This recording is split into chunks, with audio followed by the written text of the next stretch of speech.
Okay. What's up, everyone? Welcome to this episode of Galactic Nerd Outpost, and joining me once again is the Texas ASMRian Trevor Thompson. Howdy, everybody. Kaiju Cody. Let me talk to you. And, of course, the well-known artist in the Kaiju community, Zach Cole. I don't know if I'm well known, but hi. You're pretty known, I'd say. But what we're doing today is we're going to be discussing the latest film in the Monsterverse, Godzilla X Kong, The New Empire. And we have quite the things to say about it. Overall, but the first thing, elephant in the room, it's been a few months since we did one of these podcasts. I'm sorry. We all have lives and shit like that. I've also recently been doing more content for this Japanese media-centric website called Sakura Central. Which Fucking weeb. Hey, it wasn't my idea. It was Nick's. He came. But you were very quick to run to it when he presented you with the opportunity, weeb.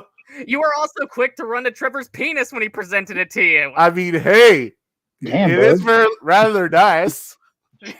Oh, dear. This just got awkward. Yeah. Doesn't it always on this podcast, though? This podcast is all about shit talk, but that's because that's our dynamic. Yes, yes.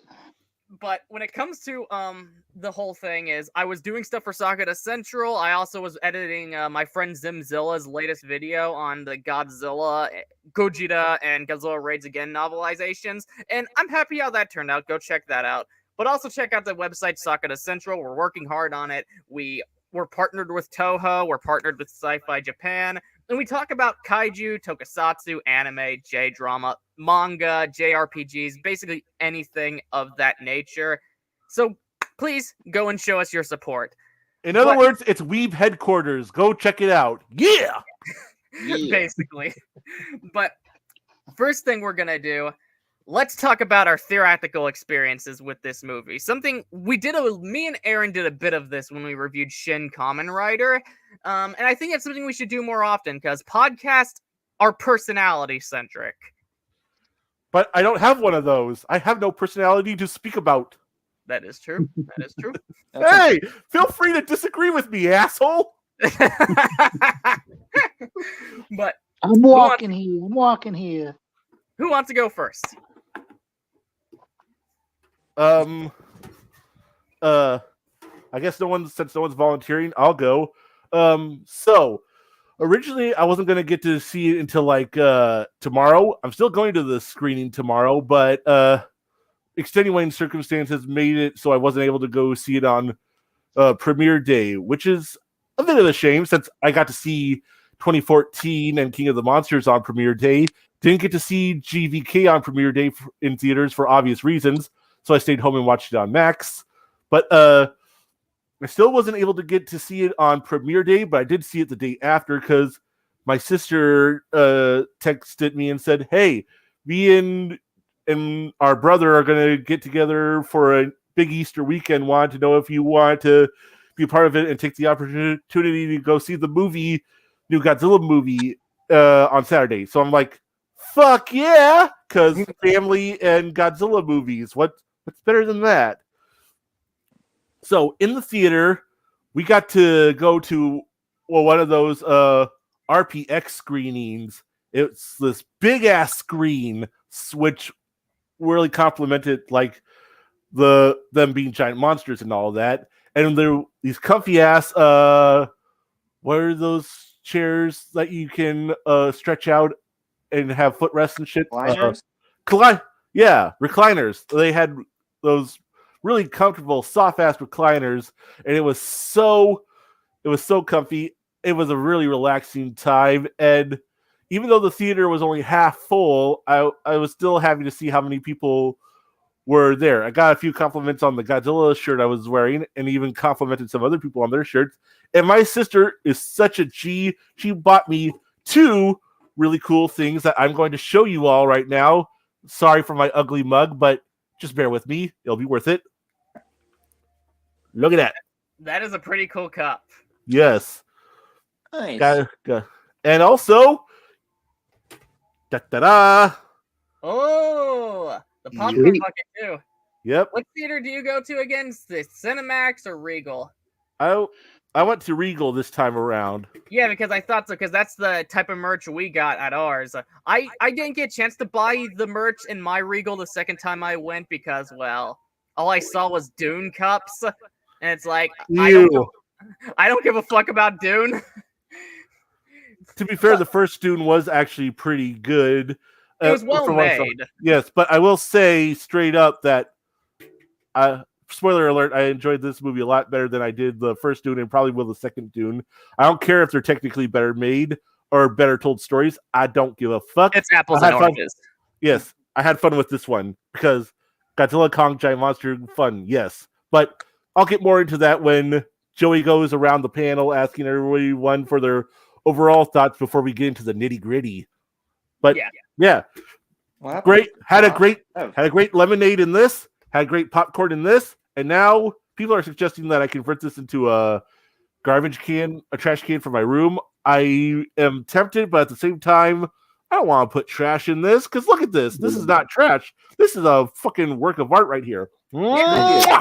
You know that's refillable, right? Like whenever you go to a theater, buy popcorn and put in that. Yeah, but doesn't that only apply to Regal theaters?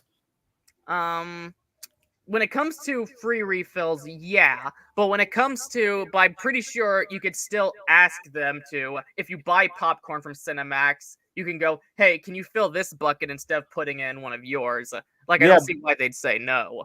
Yeah, but doesn't the popcorn cost an arm and a leg? Because I'll tell you straight up, these two things together cost $33. Yep, I know that. But, yeah. Okay, enough of my ugly bug. Yep, you're giving Zach and Trevor a hard on. Oh, yeah. Oh. Gross. Oh, come on, you know you love me. Yes. Well, I love all of you, but I'm still going to give you all shit because it's a podcast. Shit, I'm not into scat, bro, okay? Fair. But when it comes to my theater experience, I had what? What? What'd you say, Trevor? I didn't say anything. That was me. That was Zach. Oh, Zach? So you're the weirdo, Zach. Yep. Ah! What is wrong with you? There's a lot wrong with I thought better of you than I thought you were normal. I knew Cody and Trevor were degenerates, but you? Well, you can't judge a book by its cover. Why? Come on, nobody's normal here. I'm totally kidding, of course. Of course. I don't believe you. All right, Will Ferrell. Okay. Excuse me, Ron Burgundy. Okay, well, my experience at the theater, I went twice. Once on opening day, once on a couple, like a week or so later. With, he had to go a second time because they recognized him the first time and threw him out. No. Well, the first day, me and my brothers, and of course my uncle, we went together and we seen it. It was a nice experience. It was our first time watching the movie, and it was fun. It wasn't anything special. We just all had fun and enjoyed the movie. Even my uncle enjoyed it. But I did go see it. It was a solid theatrical experience, to say the least. The second time, of course, was the best. I went to see it with my brothers again, but also this time took my little brother, my little sister, and my older sister, and my mother. We all went out to see it. We got a thing of Pepsi, which was pretty good, to say the least. Like, those fucking machines. It's like it's not even the same stuff you buy in the store. It's refreshing as hell. Like, I know I'm a coffee guy, but if you ask me what's better, coffee or soda out of those machines, that's tough. Because it's a fountain drink. Yeah. Oh, what, Trevor? Yeah, it's a fountain drink. Those are always better. Yeah, exactly. Like, it's so refreshing. Like, it's amazing. It's refreshing. It tastes better. It's worth it. I think part of it is the fact that it's not being held in the plastic bottles like the ones you buy at the store are, so the plastic doesn't have a chance to corrode and sort of mix into the drink and taint the flavor. That is true. Flavor. That is true. But I had that, and of course, at Regal's they sell these pizzas. When I bought that, I was expecting it to be just one piece, but no, it was a whole thing, and it was a buffalo chicken one. So even though it's pricey, it's so big, it's actually worth it in my opinion. So I have to ask you a question then, Joey. Did they accidentally mistake your pimple-induced face for a pepperoni pizza? Oh, fuck off. Got him! It was buffalo, and I gotta say, that tasted really fucking good. It had a good balance of the buffalo sauces, the pizza sauce, the chicken, the cheese, all of that. It was fucking amazing. If you guys have a Regal, buy that, especially since you're getting more than what you'd expect, because even my sister thought when she got one that it was just going to be one piece, but no. I'd buy that for $1. Yeah, but no, it was a whole thing, and it tasted good nonetheless. And overall, I find it makes the theatrical experience better. I don't know about you guys, but I feel like when you have a soda and a meal, something about that just really ups the theater atmosphere that makes it all the better. I can agree with that. I haven't ordered anything from a theater in a long time, mostly because most of the theaters I go to don't have that kind of setup, but I have snuck in some food while buying a theater bought soda, and I gotta say, it was so much better that way. Yeah, especially since if you have a soda, that has caffeine in it, so it's increasing your focus on the movie and the dopamine with it. And although there is a risk you run if you do buy a soda, eventually that soda has to come out. I actually haven't. Yeah, I was about to say I usually don't get drinks because I don't want to have to piss during the movie. Yeah, same here. I actually don't have that problem. Well, don't you feel special? Give it a bit. Once you reach 30, you will. I'll laugh at you the whole time. It's all downhill from there. Your guys will be laughing when you're in a nursing home. Now you listen here, young whippersnapper. You get off my lawn, you disrespectful little kid. Back in hey, what you doing to my bird bath? It's my bird bath. But like I said, you have the caffeine, the dopamine that comes from having that stuff, and just the overall atmosphere of a theater is just kind of increased that way. I enjoyed it. So when it comes to the ads, it definitely shows me that this is a better blockbuster than a lot of what Michael Bay can make, because there's this new Bad Boys movie coming out. I remember the first Bad Boys being pretty good, but this new one looks like ass. And I gotta ask, what's Michael Bay's obsession with fucking Pepto-Bismol? Because that was in the ad as humor, and it was also as a joke in Transformers Revenge of the fucking Fallen. It has to do with scat humor. You know, the same thing that half of Happy Madison's jokes rely on. Yeah, and it's like, why, Michael? And that just tells me, like, when you're watching that trailer before New Empire, it reminds you that this is actually it's at least a decently made blockbuster. So, spoilers on your feelings. Well, I said at least. I didn't go into anything too crazy yet. But that's my theater experience. And plus, like I said, I enjoyed the experience overall. Now, who else wants to go? And just an FYI, I think the last two Bad Boys movies are actually directed by other people. Well, I think this new one's directed by Michael Bay. No, I think it's actually the guys who did the Batgirl movie that got shelved, because there's a lot of people who were saying, damn, we like these last two Bad Boys movies, or at least the third one. I wish we had seen what they had done with Batgirl. Huh. Yeah. So he only did the first two. Better. Yeah. Maybe this one will turn out better than the trailer's giving it credit for. Yeah. I've never seen any of them, but, that's how it goes. I want to eventually, because I gotta admit, they do look interesting, and I like Martin Lawrence as a comedic actor, and I gotta admit, despite recent revelations about him, I think Will Smith is actually a very charming, charismatic lead, although I won't lie that his more recent public actions have soured that perception of him. Yeah. I will say this, there's nothing now sour this. This is just an objective fact. He's aged like fine wine. He does not look like he's in his fucking 50s. I know, right? What's the secret formula he's drinking? Yeah, it's I like gotta ask like Paul Rudd and Ryan Reynolds too. I know, oh yeah, Ryan Reynolds ages well too, and that's even more impressive on his end since he's white, and let's Black be don't honest, crack. us white people age the worst. Unfortunately, sad but true. But what were you going to say, Trevor? Oh, I was just going to say, I really don't hold it against Will. I hold it against Jada Pinkett because it sounds like she's a lot of work to deal with. And manipulative. Oh, that's a good point. That's a good point. Yeah. Yeah, like I have no issue with Will Smith as a person. I can well, it is kinda pathetic. At the same time, it's like you also got to understand how he's feeling, that he does love this woman. So it is Yeah, exactly. It's pretty complicated. I'm sure there's lots we don't know about. Yeah, unfortunately, we probably never will too, and it's not our business anyways. So, sorry for that tangent. Let's get back on topic. Zach, you want to go? Sure. So I saw this movie twice. I didn't have any sort of food or anything. Well, I had popcorn. I always get popcorn, and I always eat it before the movie starts. Typical. I had to save some pizza before the movie to start, or else it was gonna be all eaten. Yeah.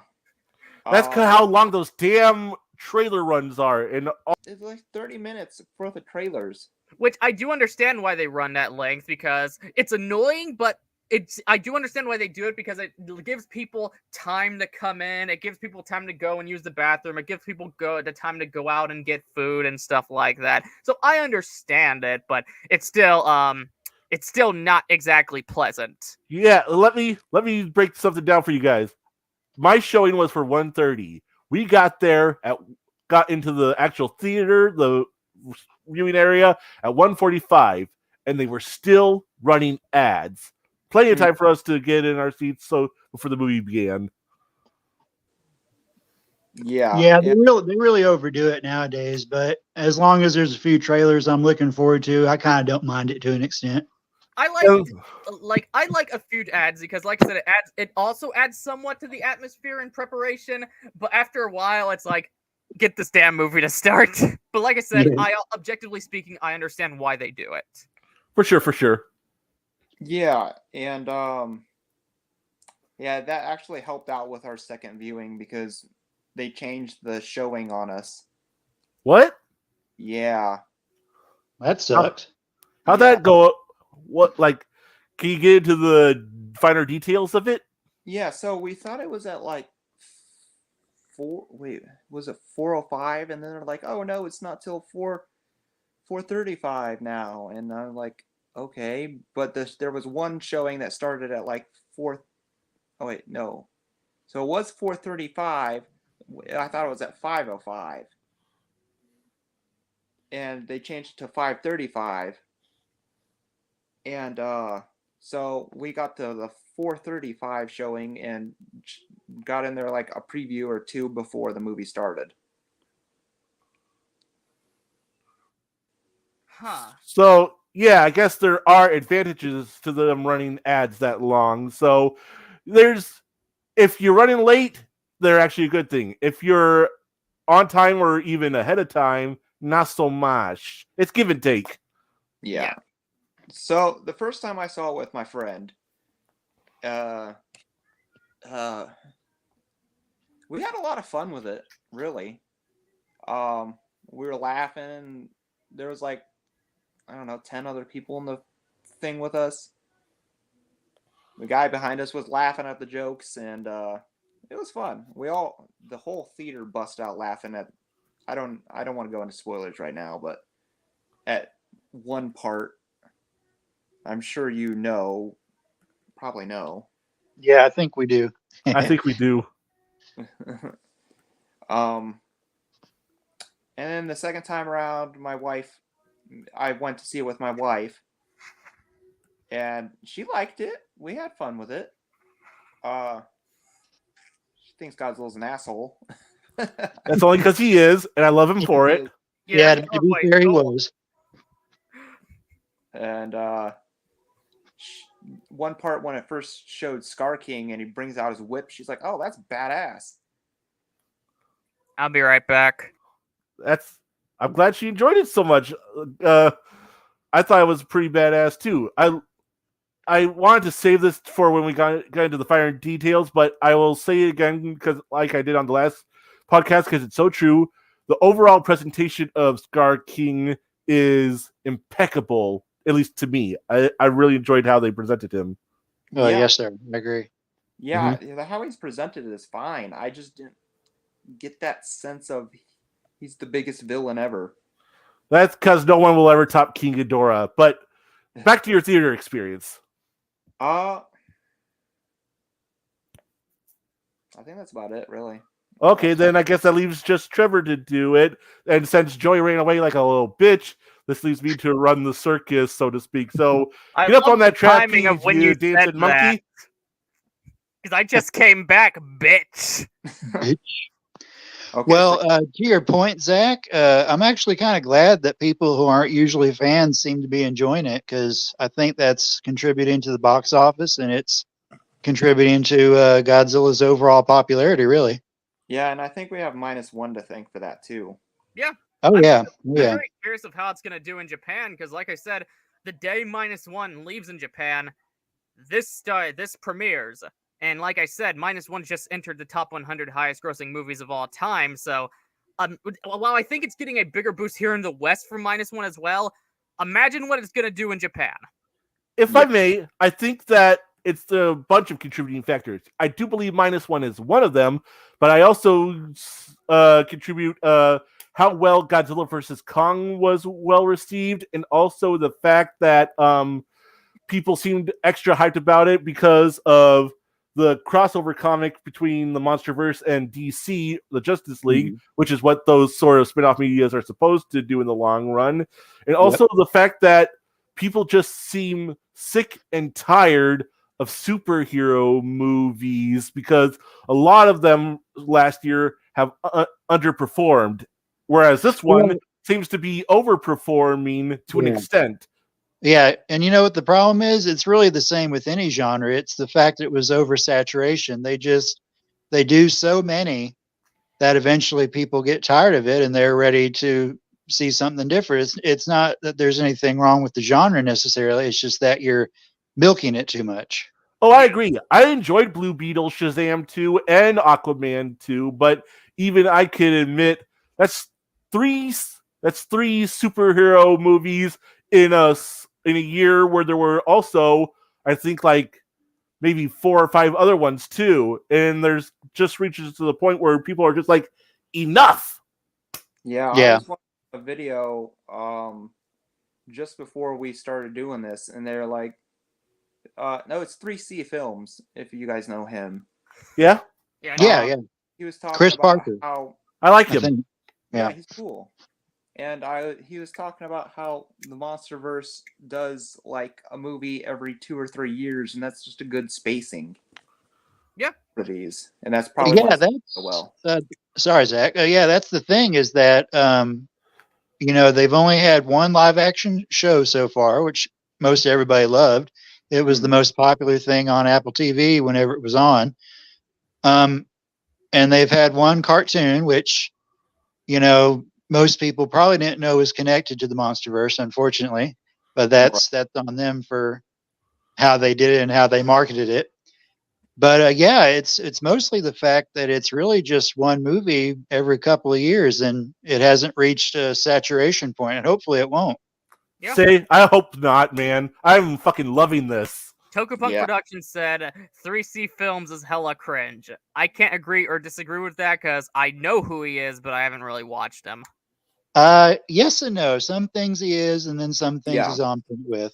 Yeah, I will say, when I said I like him, I mean that's generally speaking, but if we went into the finer details, yeah, there's some things about him I'm just like, okay, bro, you need to slow down a bit because you're starting to cringe up the joint. Yeah. Tokupunk Productions also said you guys were the only people who liked Monarch. Not really. Like, I'd say Monarch, while there's people in the Godzilla community and far-right people who are like, oh, woke, or not enough kaiju, it's probably one of the better received Monsterverse things. It's the highest rated with critics. And also, I've seen a lot of people outside of the community liked it. It's kind of the opposite of King of the Monsters. King of the Monsters was something the general audience weren't fans of, neither were critics, but the fandom loved. Now, Monarch, on the other hand, critics, the fans, there's a lot of people who don't like it, but the general audience and critics love it. And rightfully so, because, well, honestly, in terms of writing, it's the best in the Monsterverse when it comes to writing and characters. Yeah, I would agree. Half and half. Wait, what are we talking about? I zoned out for a second. Monarch. Yeah. We went down a Monarch rabbit hole. Yeah. Oh, that's why I zoned out, because I've only seen half of it. Oh, then we shall be silent. Silence! I kill you! I know what happens. I've been spoiled, so. Oh, yeah, well. I hope you get to see the rest of it, Zach, because it definitely delivers in the second half, if you ask me. Yeah, that final episode is that final episode is -1 tier. The last two episodes are pretty fire, if you ask me. Oh, yes, I mean, yeah, definitely that last episode. It makes me wish that there was like a movie cut of this that could be shown in theaters so that it could get that kind of acclaim as well. That's how good it was. Yeah, it was. Right on. But did you cover your entire theater experience already, Trevor? Oh, no, I haven't even done it yet. I was waiting for Zach.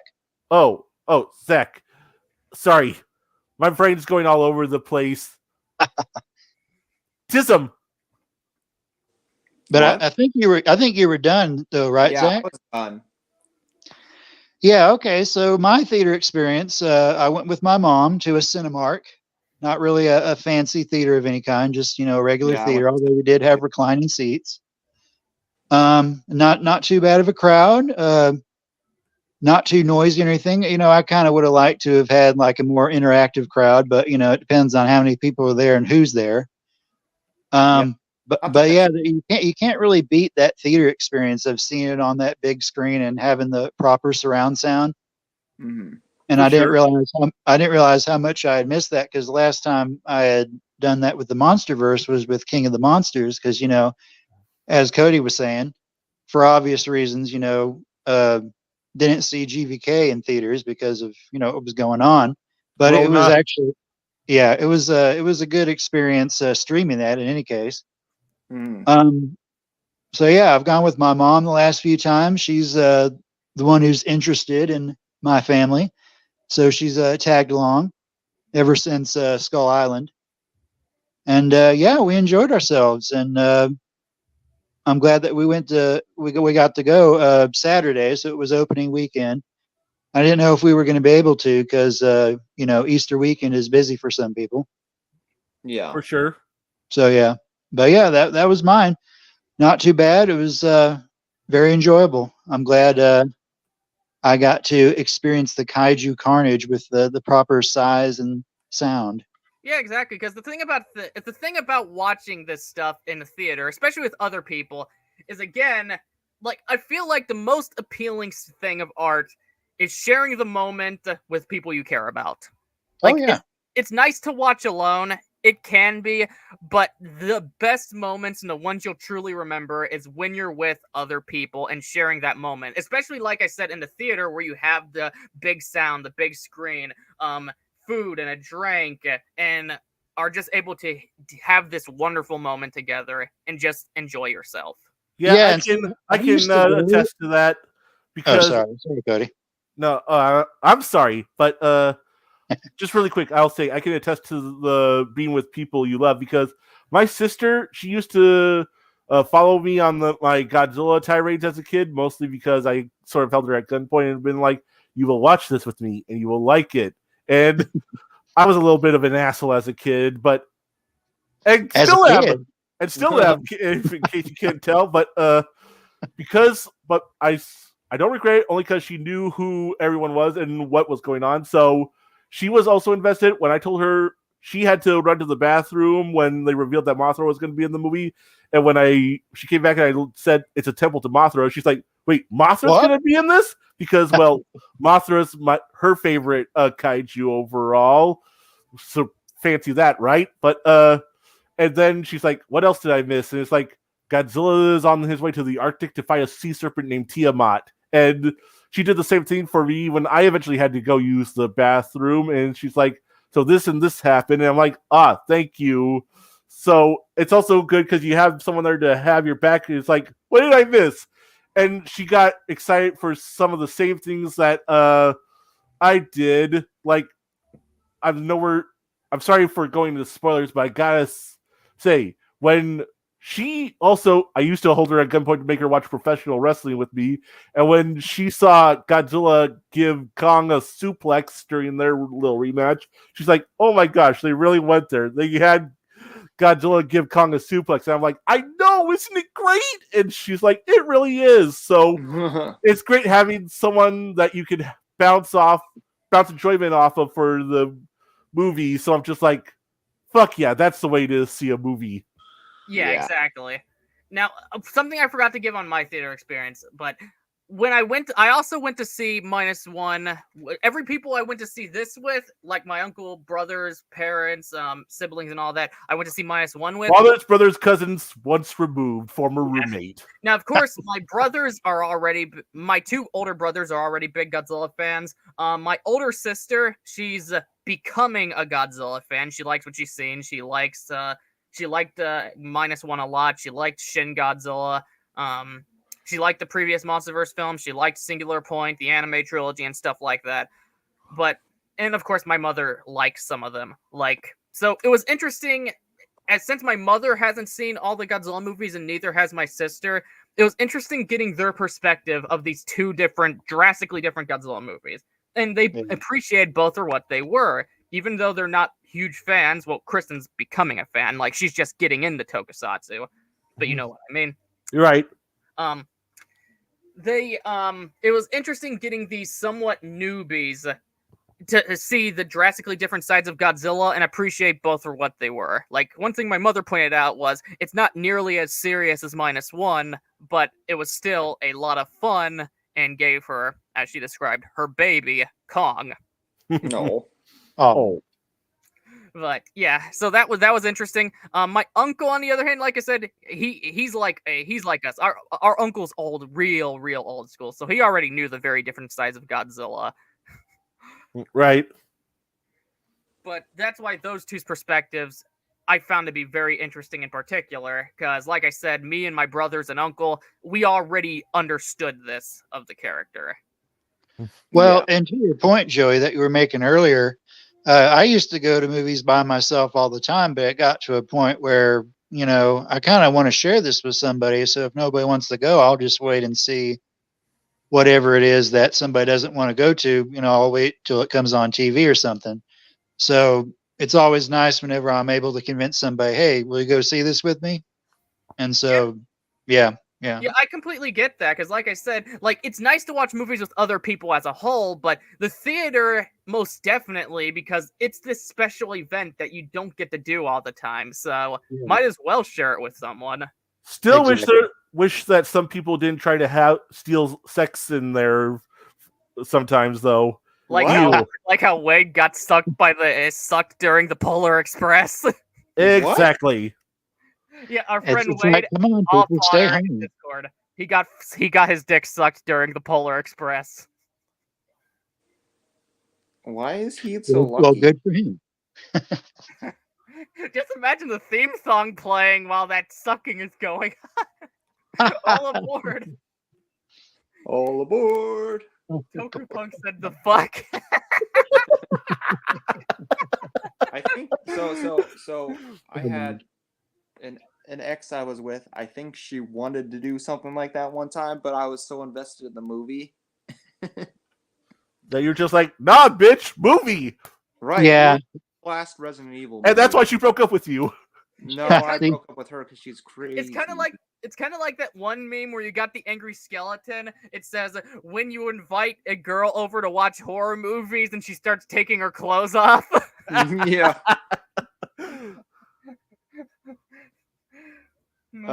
I'm also not comfortable with stuff like that, so. Yeah, that makes sense. I'm a horny bastard, but I'm not confident enough to do stuff like that in public. Right. Trevor, neither of us, we're all horny, but neither of us are on the level of Wade. Wade's Yeah, great. yeah. He's the king. The king. The king. Oh, Tokumon Oh, said, how'd she go down with all that soda and popcorn and sticky floor? I don't know. maybe she's into it. Maybe. you never know. But did everyone get out their full theater experiences? Yeah, I think so. Okay. I enjoyed that discussion. Yes, But sir. now let's go on to the movie itself. Needless to say, Godzilla X Kong: The New Empire.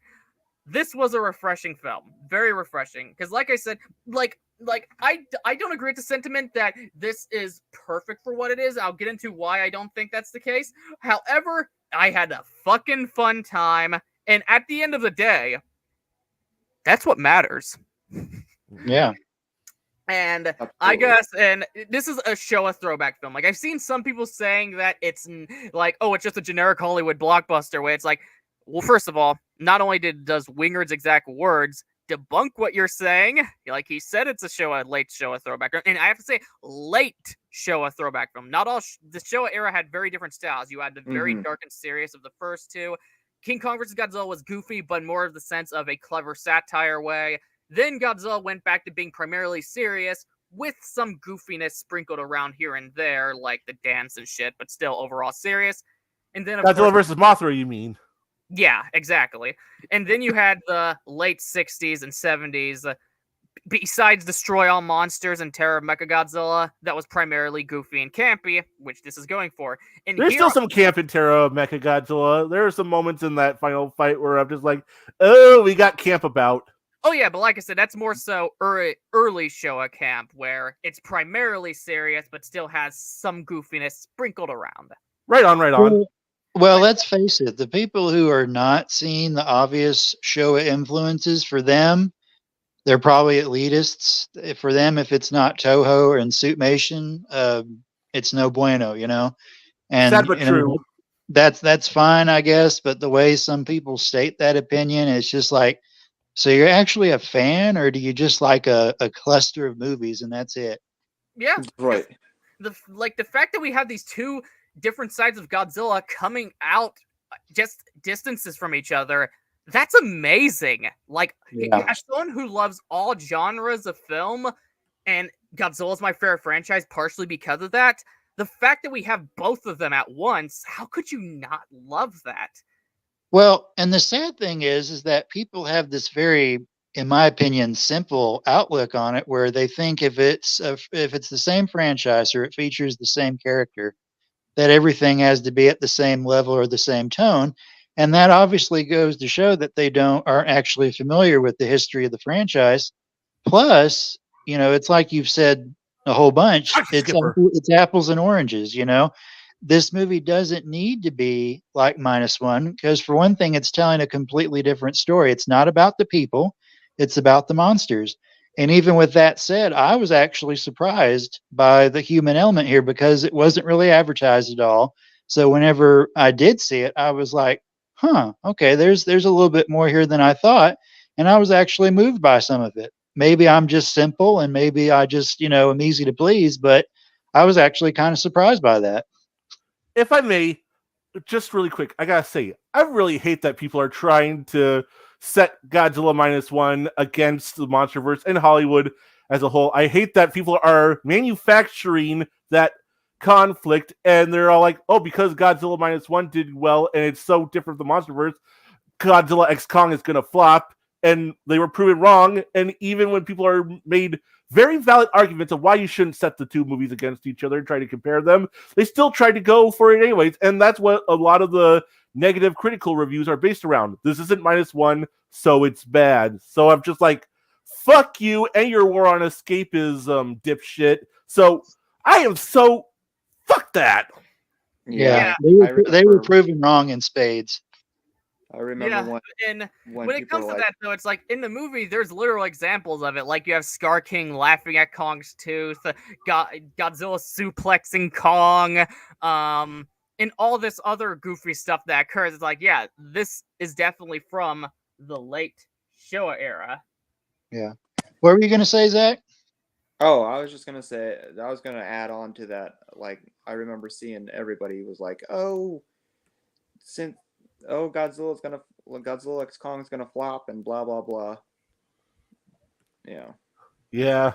And for reasons as stated before, no, that's not happened. In fact, it's made its budget back more than twice over, and now it's starting to profit, and it looks like the Monsterverse is here to stay for at least a little while longer because of it. To which I say, fuck yeah.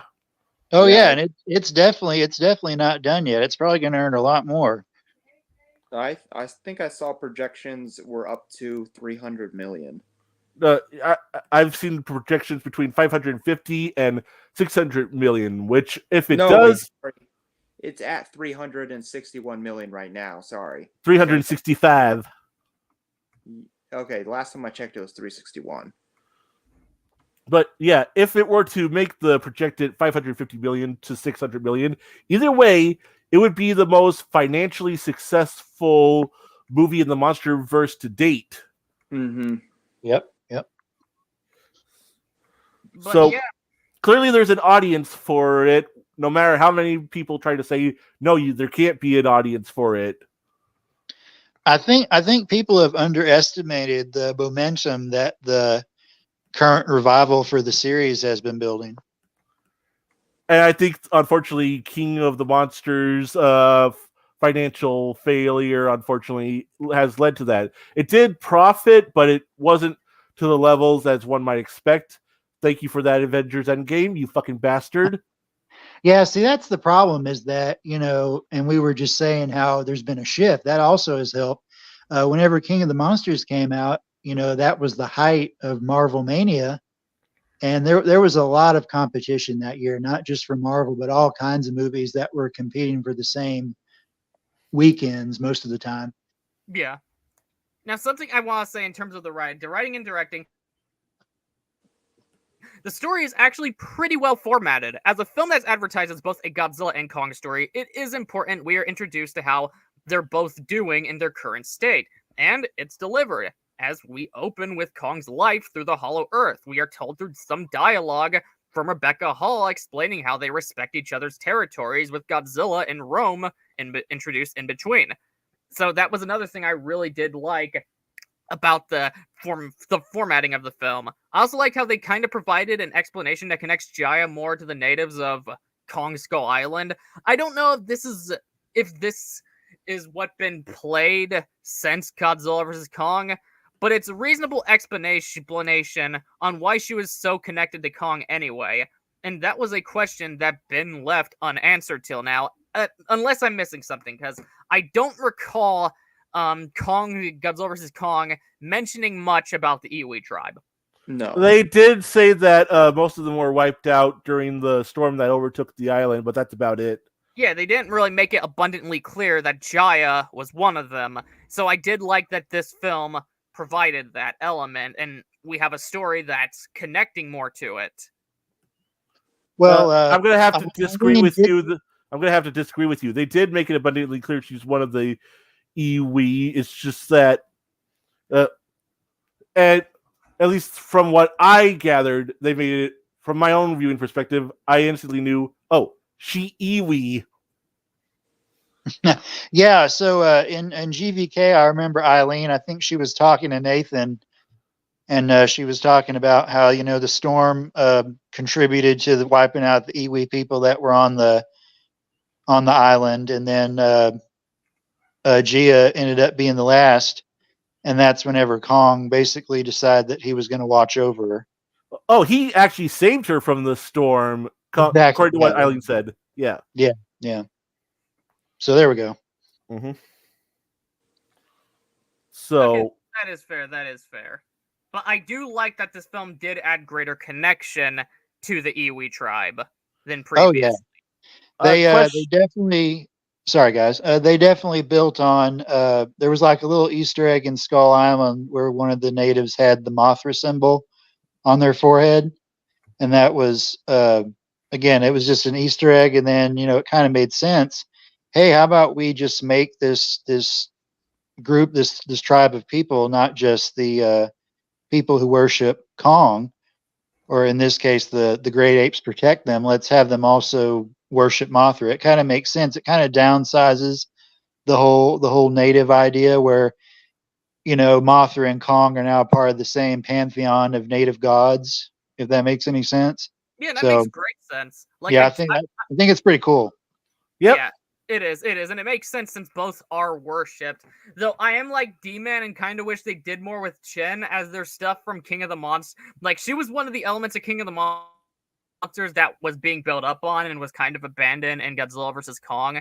But aside from that, I do like how they connected Kong and Mothra, since they are treated by their natives in a very similar sense. Well, they didn't just connect Kong and Mothra; they also connected Godzilla too. Because remember, in King of the Monsters, it was clear that there was a tribe of most likely Iwis that did worship Godzilla and even built him his own temple. And the Iwis, the Iwis of the Hollow Earth in this movie were actually actively sending out a signal, hoping that Godzilla would answer it. They were calling to Godzilla specifically. So Godzilla is also part of that same pantheon of gods. And I love this movie for that, for making such a strong connection. We got a fucking trinity between Godzilla, Mothra, Kong, and I love it. Absolutely, yeah, and it's basically throwing the Odo Islanders, the Infant Islanders, and Pharaoh / Skull Islanders into a mixing pot, and they're all the same thing now, which is again pretty cool. Yeah, it's great. Yeah, it was a clever way to implement both, because here's the thing: if you would add these two different Islanders that are, at the end of the day, kind of similar in their original materials, it would be kind of fruitless, other than one worships Kong, one worships Godzilla, yada yada yada. So it makes sense that they would share the same one. Yes. Hey guys, I'll be right back. Oh, okay. I got a question for you guys. So clearly apparently they've done a little bit of retconning and recontextualizing of what the Iwi are to an extent, because in the Kong Skull Island, it was implied that they were all shipwrecked people that eventually set aside their differences and made their own society, versus this movie, which says that the Iwi are an ancient race that's always been around since, like, as far back as humanity's been around. So I guess, which adds to one of the main criticisms of the Monsterverse, how much they have to retcon and recontextualize stuff. How do you all feel about that aspect? Shit, you actually make a really good point. The fact that they're all basically refugees from wherever else they came from, because that could actually indicate that they did come from places like maybe Odo Island or Infant Island. Those may have existed at one time, and that's actually kind of an exciting possibility. But in terms of retconning, we can probably all agree that GVK kind of felt like it was bound to things that it didn't necessarily want to continue. Right. And that kind of made things that were set up kind of be executed in a lackluster fashion, not in a way that we kind of wanted to see from them. Like a follow-up with Serizawa in the case of Rin, or even the Russells, even though I was fine with how they treated at least Madison in that movie. But yeah, it feels like Adam Wingard felt like he was obligated to kind of continue that bit, but things like with Gia and whatnot, those are a lot more stronger, I guess, because those are things that he introduced. So I'm thinking that, maybe down the line, hopefully they'll find a way to tie it back together. There's always the possibility that Chin and Dr. Ling, her sister, they could be tied to the Iwi in some way. They could have ancestors that actually descended from the Iwi. I think that would be pretty cool. Yeah, it would indeed. It would, and it would be a clever way to bring back that element King of the Monsters built up upon. For sure. Exactly. Now, a question I do have, like maybe this is answered in the movie or previous Monsterverse films, and it's not just coming to me right now, but is this the same Mothra as the previous one from King of the Monsters that died? A lot of people are saying that it is. I don't agree. My own little fan theory, which isn't for shit because, well, it's only a fan theory, but it's the one that makes the most sense to me. the egg that they found on Infant Island, the Mothra egg, hatched, and the larva crawled itself to one of those wormholes that leads into the Hollow Earth, and she returned to the Iwi pyramid for whatever reason, and made her cocoon there, and waited to be awakened by Gia because of some sort of pre-established prophecy, Godzilla versus Mechagodzilla style, where she had to bring together Godzilla and Kong to take on the returning Scar King and Shimo. Yeah, but there is a problem with that, though, because like in King of the Monsters, it's established that they have Godzilla and Mothra have this type of spiritual-like connection, and by how they talk about Mothra in both films, it sounds like this is the same Mothra Godzilla knew for a while. Like, was she reincarnated or something? Which would make sense. Mothra's a very spiritual type of kaiju. But I just assumed that's how it always was. Every newborn Mothra is going to be the Mothra that came before because of a reincarnation cycle, sort of like Avatar to an extent. Yeah, I guess that's fair. Yeah, so don't quote me on this, but I thought I heard rumblings of something in the novelization or some other tie-in media. They were saying that this is the original Mothra, like the very first, and that the one we saw in King of the Monsters was an offshoot. So that'd be kind of like a rebirth of Mothra situation where we have one Mothra and then we have Leo, kind of a deal where the one from King of the Monsters was its own separate entity for a little bit.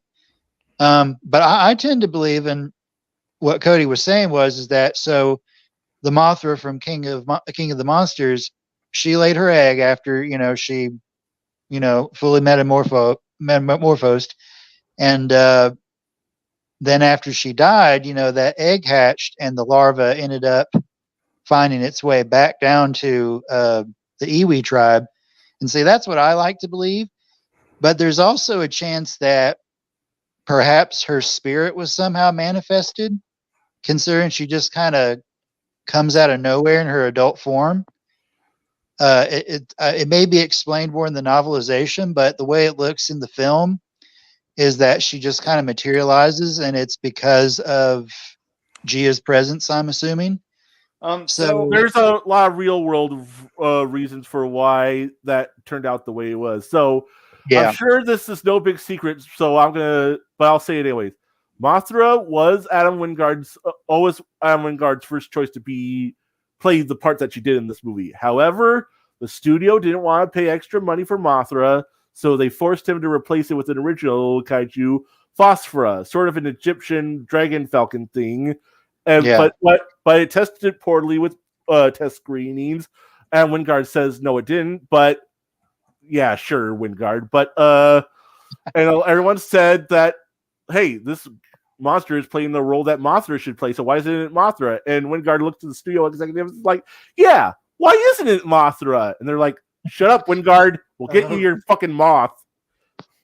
And so to be honest, that actually explains a lot. And so it comes across the way that it does in the movie because, Phosphora could have just manifested out of nowhere. Like and a that phoenix rising out of the ashes. Yeah, pretty much. And then they were able to do Mothra right before release, and then so it ends up how it is in the movie. True. From what I understand, I'm back, by the way. From what I understand, from what I've read in the novelization, is it is the same Mothra from King of the Monsters. Mm-hmm. And maybe what I want them to do, and my friend brought this up, and with that egg they found, I really want it to be Batra. I mean, that would be dope. And so, to that effect, if that egg that we saw in the end credits of King of the Monsters ends up being Batra potentially, then that would mean there's some kind of technology the Iwi have where they're able to basically resurrect something without it having to go through, its usual phases, if y'all get what I'm saying. Like, Mothra didn't have to be a larva again. She just returned in her adult form, and it's because they could elaborate on this if they wanted to. It's some last ditch thing that they had to do in order to basically lead to Godzilla and Kong working together, because she was the glue pretty much. Yeah, and the fact that it's her that does it is why I can forgive all the real world things that make this feel maybe a bit forced, maybe a little cramped in, because I love Mothra. I have always felt she was a tad underutilized the way they use her in the movies, which is basically Mothra always dies. And seeing her get to play that role that she did as a nice little callback to Ghidorah the Three-Headed Monsters, where she's like, I'm here because you two need to stop. Y'all need to get together and let's go take care of business. And just seeing the fact that Godzilla recognized her the way he did, and seeing that Godzilla has a best friend in this Monsterverse, which is why I'm slowly starting to soften on wanting Anguirus in the Monsterverse, even though I'd still love it if he did come back. And it's just like that shot of them together where they're roaring into the sky and Mothra flies up. It's like, I'm here too, bitches. Such an iconic shot right there. And then think of how important that shot is. It's the first time that Kong and Mothra have ever shared the screen together. I know. It's just such a cool shot. Well, yeah, like I said, I will say it's like I have good and bad things to say about this. On one hand, I gotta say the presentation of Mothra is cool. It's awesome that Godzilla was beating Kong's ass, and then Mothra was like, "Hey, you gotta chill," and then she was the one that brought them together. It's cool. You have these three iconic monsters, some of the most iconic monsters ever together in a room working, and that is pretty awesome.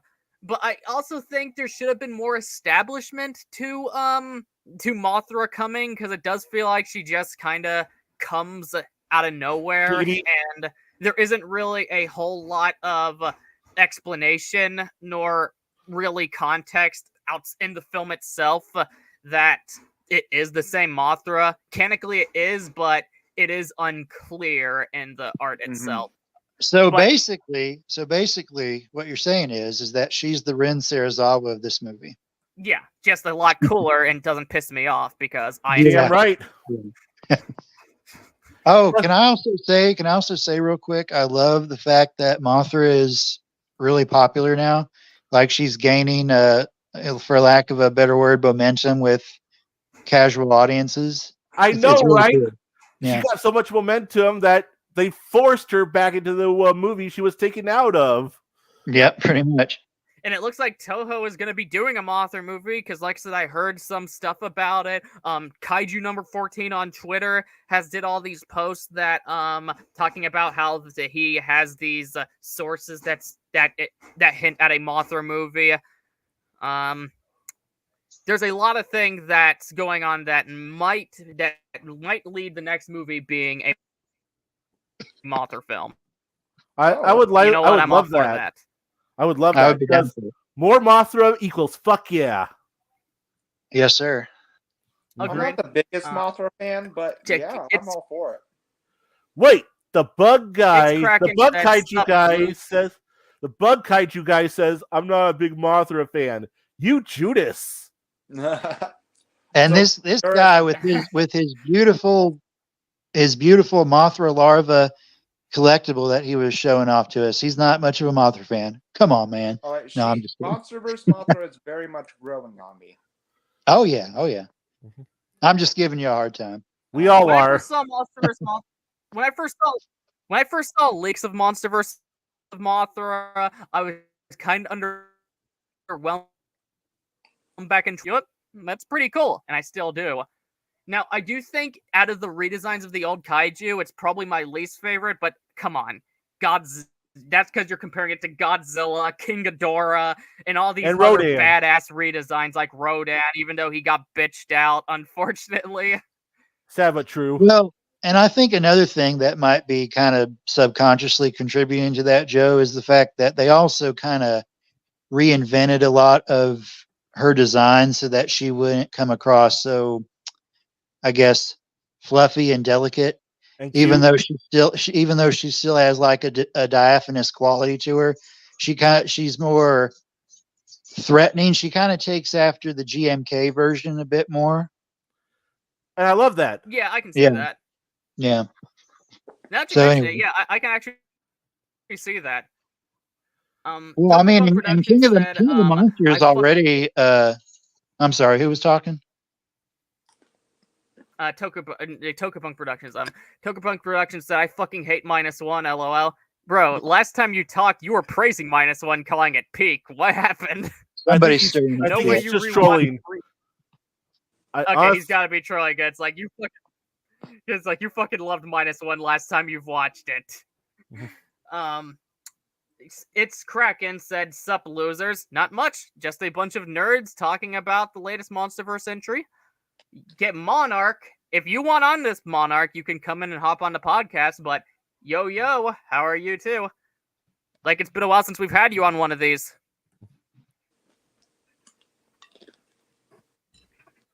Okay. I will also say, I personally loved Mothra's parts in the fight in the Hollow Earth, the climactic battle there. She had got some really cool moments. You got to save Godzilla and got to save the Heave with the human characters in it, and just the overall presentation of her in this movie was exquisite. I love it. Yeah, I think it's Okay, safe to say he said- that she'll probably be in the next one too, I hope so. especially if it's more Godzilla focused. I want They need that to so bring back much. Rodan. it'll Yes. be in your inbox, Monarch. Rodan Yeah, needs Rodan redemption. box. Yeah, please bring Rodan back. So You know, I my was kind of friend- having fun with a pitch that I made where I kind of made him sort of the big bad of this idea that I had. It's in your But inbox, Monarch. I would really like for Rodan to come back and get a redemption arc. That'd be really cool. yeah, I would too. Because come on, you have rewatched one of the that video coolest after- Rodan designs ever. And you don't even do anything with it? Coolest Rodan designs ever. Yeah, like it's so cool. And you treat him like a bitch. Come on, you use Ghidorah effectively. You use Godzilla obviously effectively. You have him getting bowed down to like a badass. You use Mothra effectively, even though her design's my least favorite of the new Monsterverse takes. But Rodan, you give another badass design and you'll fuck him over. Well, to be fair, he had a pretty dope intro. I mean, He that did. scene where he's chasing whenever he's chasing the Argo up until he meets Ghidorah, that was fire. No pun intended. It was. Yeah, me and my friend were watching a video after we saw the movie, and they brought up Rodan, and I was like, yeah, where was Rodan? And my friend's like, he's probably off somewhere being a bitch. Oh. Because design-wise, that's one of the best Rodan that looks, if not the best. It is, Oh, in yeah. my opinion, the best. It's definitely up there, but the personality almost ruins it. Almost.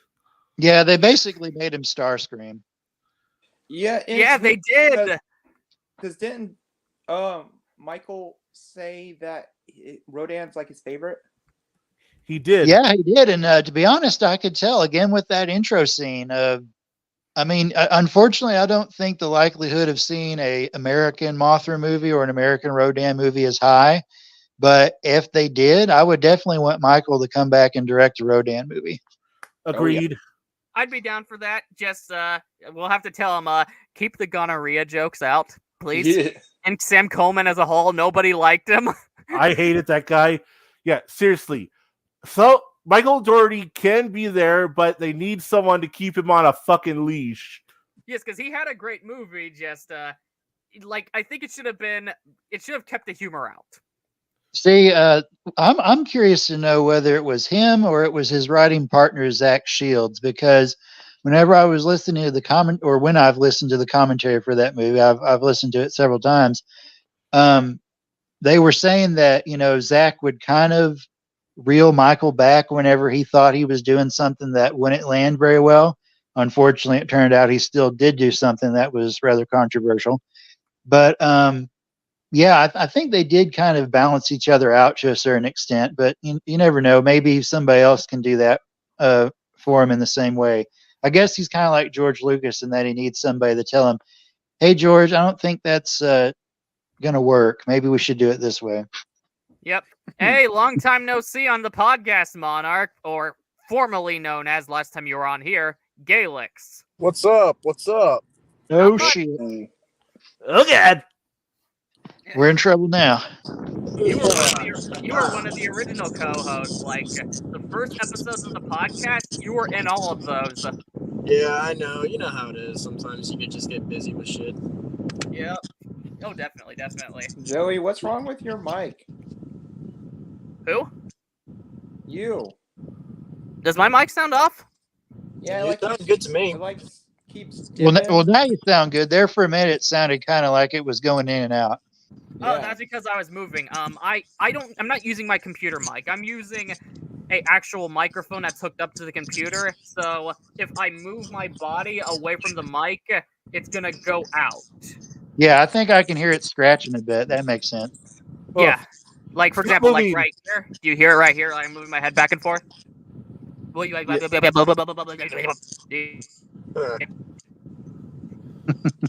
Well then. But yeah, give some of your thoughts on the story, Monarch, because we're talking about the writing right now. Well, writing, pacing, all that stuff. Well, Yeah. obviously, it is not the most intricately wrote out movie of all time. You know, that much is obviously clear. I agree. I think it does enough to tell the story to a point where you have a general idea of what's going on, and it really doesn't need any further explanation than what's already been explained. Yeah. Right on. Because it's as far as stories goes, it's as basic can be. There's a threat going on, and so we have a set of main characters that work to stop the threat, and they eventually stop the threat. That's it. That's pretty much as it is. As far as movie plots go, that's as basic can be. I do like how we got more into the Hollow Earth, though, because Godzilla vs. Kong, a lot of people give Godzilla vs. Kong shit for the Hollow Earth, but I think Godzilla vs. Kong wasn't trying to give a deep in-depth analysis of the Hollow Earth. It was trying to take you into this mysterious realm that you didn't know much about that would eventually be utilized in the next movie. In this film, what does it do? It's primarily focused on the Hollow Earth. We learn there's these bigger things in there than Godzilla and Kong. These giant things that make Kong look human-sized. We learn there's more of Kong's species. We learn a lot of stuff of what the Hollow Earth is like, and this is primarily through environmental/visual storytelling. Yeah, that's the beauty about doing something intending for it to be a series. Anything that you don't get to do in one entry, you can do or expand upon in others. I do wish they didn't need to do as much retconning with this particular series and recontextualizing with the series as they have, but it's still done enough to say, okay, this is cool by me. Yeah. Yeah, exactly. Godzilla vs. Kong was definitely the introduction to the Hollow Earth, because it wasn't focused on the Hollow Earth itself. It was focused on the fact that, hey, we were going to have these two iconic giant monsters have their anticipated rematch. And of course, while we're doing so, we're going to introduce this new realm and leave people wanting more. And then, New Empire came out, and we got to see more of the Hollow Earth through. I think that is definitely what sets New Empire apart from the other Monsterverse films. It really focused on the Titans. The Titans were the main characters. Kong, Zuko, and Godzilla, and all them. And they didn't even need dialogue to tell their story. Visual storytelling. Exactly. And also, here's the thing. This is an action movie story. Godzilla -1 was action, horror, drama, sci-fi, a lot like the original. This is just a popcorn action movie story. And while it's not perfect, it does do a good job at what it strives for, because, you have all this build-up with Godzilla, where he's evolving, becoming stronger. And then you have Godzilla showing up to, well, kick the ass of the main threat who's afraid of him. And that's what an action movie is supposed to do. It's supposed to build someone up to have the audience going, fuck yeah. It's not trying to pull at your heartstrings or anything of that nature. Even though it did. Yeah. But the primary goal is to get the adrenaline pumping. Like, for example, Godzilla Final Wars. What makes that story so good is, again, the story complements the action scenes and makes them exciting. For sure. Which I was actually just watching right before we started the podcast. Not bad. Ryuhei Kitamura did say he loved this film. Yeah. And I'm not surprised. It's definitely more down or up his alley. I'll say this. For the people who are complaining about scaling and whatnot, it's like you're already going into the movie knowing that you're watching giant monsters. Do you have to be reminded of it all the time? And even then, again, we were bringing up the fact that this is from their perspective, and to them, they're not giant. To them, they're just regular size, and everything else that's small to them is like ants or stuff like that. If I can piggyback on that for a little bit, sorry to cut you off, Trevor, but thank you. I had an addendum to that. A lot of the people who are saying that are also Ultraman fans. Have you not seen the Ultras series where they go to the land of the light and the scale is lost there too because, as Trevor was saying, they're in their natural habitat where nothing is giant size to them.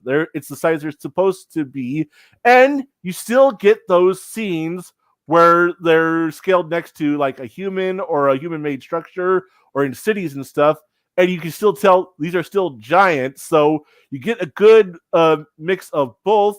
So as long as that healthy mix is still there, I don't see what there is to complain about. Yeah, exactly. Because here's the thing. These monsters are larger than life compared to us. And when it comes to the Hollow Earth, the Hollow Earth is different. The Hollow Earth, everything there, these monsters are like we are in their realm. So to them... Exactly. It's their world. Yeah, exactly. So the thing is, having Godzilla and Kong run together with this big background looking the size of a human being works because, again, it just gets across... It does the storytelling it's trying to do, and that's the Hollow Earth is fucking massive. Yeah. And also, they still do things even in those environments to let you know that they're still big, because when they punch each other, they make a sound like if a giant hit another giant, or if their foot stomps and whatnot. You can still tell in those shots to an extent that these are still big, beefy boys. It's just that instead of looking like giant kaiju, they come off more as Hulk-sized, at least in my opinion. And so long as there's still that weight there to them, I don't see what the problem is. Well, and even then, there's some moments in the Hollow Earth, like the finger touch moment with G.N.O after Kong and Suko end up at the tribe. That reminds you how big they are. Exactly. So, the people complaining, they just got to look for the examples that are given. The problem is that they want something specific that's not being given to them, and they just want to bitch. Yeah, like definitely the sense of scale is all over the place in the New Empire. But again, the New Empire isn't really focused on the human perspective like earlier, entries were. Because again, the main characters are the Titans, so we're seeing this new fantastical world from their point of view. And the Hollow Earth, like you said, is absolutely massive land that I still don't know how that could be inside our small ass planet. But there's even some moments where, again, you can also still tell that these are like you said, there are moments where you can tell that these are gigantic creatures, like the moment where Kong reunites with Gia and them after his fight with Scar King and Shimo.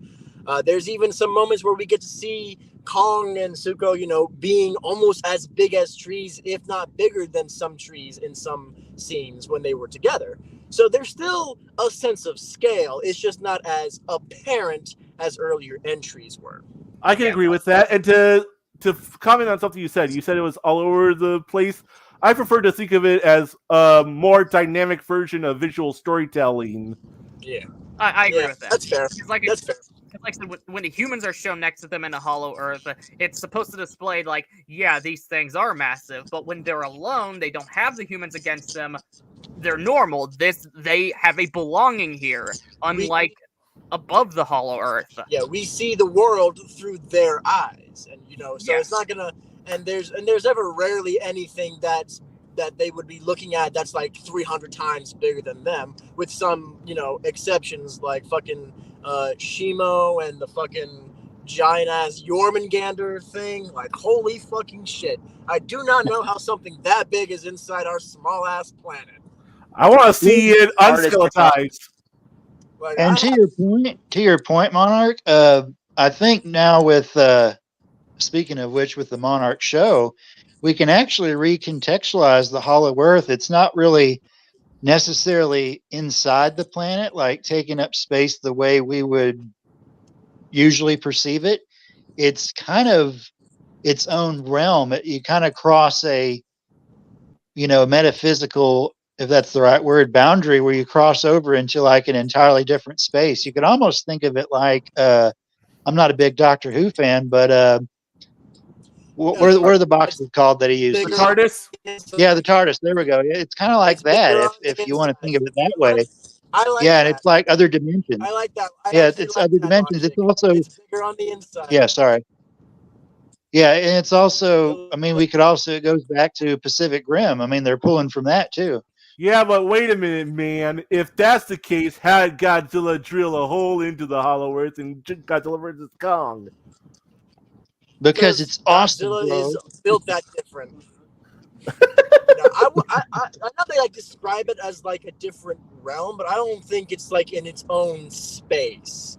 Yeah. I just think that like I wouldn't want to describe it as its own pocket dimension, because again, we like that scene where Godzilla drills a hole straight to the Hollow Earth, doesn't pass through a portal or anything like that. It goes just straight through. I wouldn't say it's like its own pocket dimension, but it's definitely its own realm in a sense, to the point where it's not like we thought it would be. Like something like that obviously can't exist in real life. That's obvious. Or maybe Right. Godzilla is such a badass that he breaks the barriers of time and space with his atomic breath. Hey, That would make doing that in fucking singular point, so why not? That's part of his skills from now on. confirmed. Hashtag badass confirmed. Oh wait, we already knew that. Yeah. But speaking of Godzilla, I want to talk about his role a little bit in this film. Clearly he was a side character. Yes. That much is obvious, Kong was definitely the main character of this film and the last film, Yes. And Godzilla, he's kind of been on like the sidelines for a little bit. But I like to think that even though he was put off to the side, every time we saw him, he stole the show. Like, Hell yeah, he did. You felt like he does. It's Godzilla. Even if you see him for just a minute, he just absolutely steals the moment. Yeah, exactly, and that's why, like, originally I thought this was the most screen time Godzilla ever had, but apparently he's only in for less than 9 minutes, and that's because his screen time's effective, and it's spread around, and that's why it works. Now, on him being a side character, I didn't really think of it that way. I saw it more of as a representation of how Kong and Godzilla, the difference of how they get their screen time in their movies. Because Kong in his movies gets a lot of screen time since he's very human-like. He spends a lot of time with a human, and he's very expressive. Godzilla tends to only get a little bit of screen time, which is why people are like, big monster, go brr, aren't really Godzilla But fans. it's also like, If I may, objectively, like, we've already seen so much of Godzilla in G14 and King of the Monsters. This is, so objectively, Godzilla has been in more Monsterverse media than Kong has, right? Well, but I like also think of know- it like this. Think of it like this. Really, if we look at the franchise as a whole, Toho movies included, Godzilla's screen time actually never really is that much. This But is there's true. some movies where he has more of an off-screen presence that is felt and talked about. So he's on the minds of the characters even if we don't see him. And you could say that's an effect here to an extent because everybody's wondering what he's doing, and they're figuring, oh, he's preparing for something, but he's also basically wrecking everybody's shit. So they're also kind of on edge and wondering, okay, what's he going to do next? So his presence is still felt even if he doesn't get a lot of actual screen time. I mean, he's still, in my opinion at least, he still is pretty important to the whole plot. Exactly. Like that's why when people are like that, oh, it's called Godzilla, not humans. Which, first of all, one, how about we apply that logic to Alien? Alien, the xenomorph doesn't have much screen time in that movie. Two, what makes it about Godzilla is the fact that he's on the characters' minds. The characters are in a problem with Godzilla, whether he be the hero, the anti-hero, the villain, or whatever. So it's still about Godzilla. You're just not always seeing him. Yeah. Can I get a? What more? Can I say? What more could you say? Hey, Godzilla, he's getting ready to do something. He's getting prepared for some great threat. Okay, what more could you do with that? Yeah. And I like to think that this was and just like Godzilla versus Kong was, like how Godzilla versus Kong was the introduction to the Hollow Earth. I like to think that it's like this Godzilla versus Kong was also an introduction to Kong's, or not really an introduction, but like a halfway point in Kong's story, because we get a start to his story with Skull Island. We're introduced to him for the first time, seeing him doing his thing on Skull Island, and then GVK is the halfway point of his story, and then the New Empire is the end point for his story. This is the final entry to Kong's story of His how trilogy. he came, of how he found his ancestral home. He found others of his race. He freed them from tyranny, and now he is now King Kong. Absolutely. This was a story from him just becoming Kong to King Kong. Well, yeah, and on that note, if you think about it, the Monsterverse has finally broken the mold where it's not just a remake of the original story. He doesn't get taken from the island to civilization and die. He's still alive. Yeah. He gets taken off the island and he's taken to a new home, and he realizes that there's more of his kind. Yeah, So, there's more of a story there that needs to be told.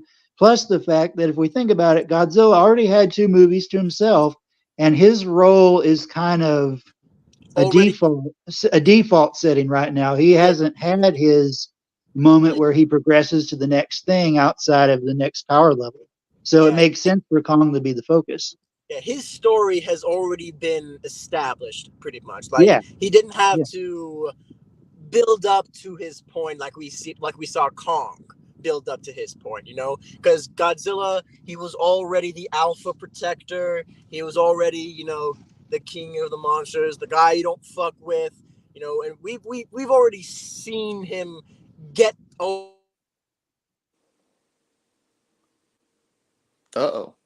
Oh, we shit. lost him.